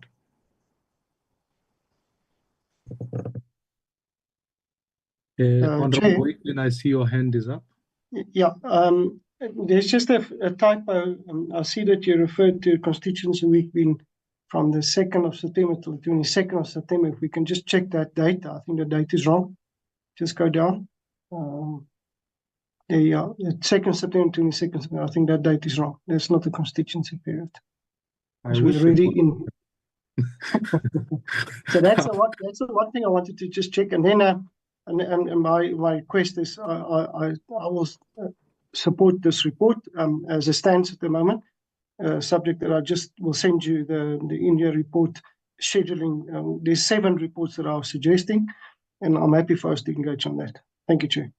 100%, and I will endorse that. Thank you very much, Honorable Wakelin. Masile, if we can make those adjustments, I will await Honorable Wakelin's email, and then I will feed back to the committee first thing in the morning tomorrow when the committee convenes. In the light of that, honorable members, I think I'm going to close the meeting now. The announcement is tomorrow we begin at 9 a.m. I want to try and make sure virtual platform meetings start at 9 a.m. because there's no travel involved. And if there is travel in a physical meeting, then we can start at 9:30. So if I can ask tomorrow, we begin our session at 9 a.m. to continue with some of the strategic inputs that go on from there. With no further business of the day, I want to thank all the honorable members and the PBO for the inputs that they've made, and look forward to seeing you tomorrow. Thank you very much. The meeting is adjourned. Thank you, Chair. Thank you, Chair. Thanks, Chair.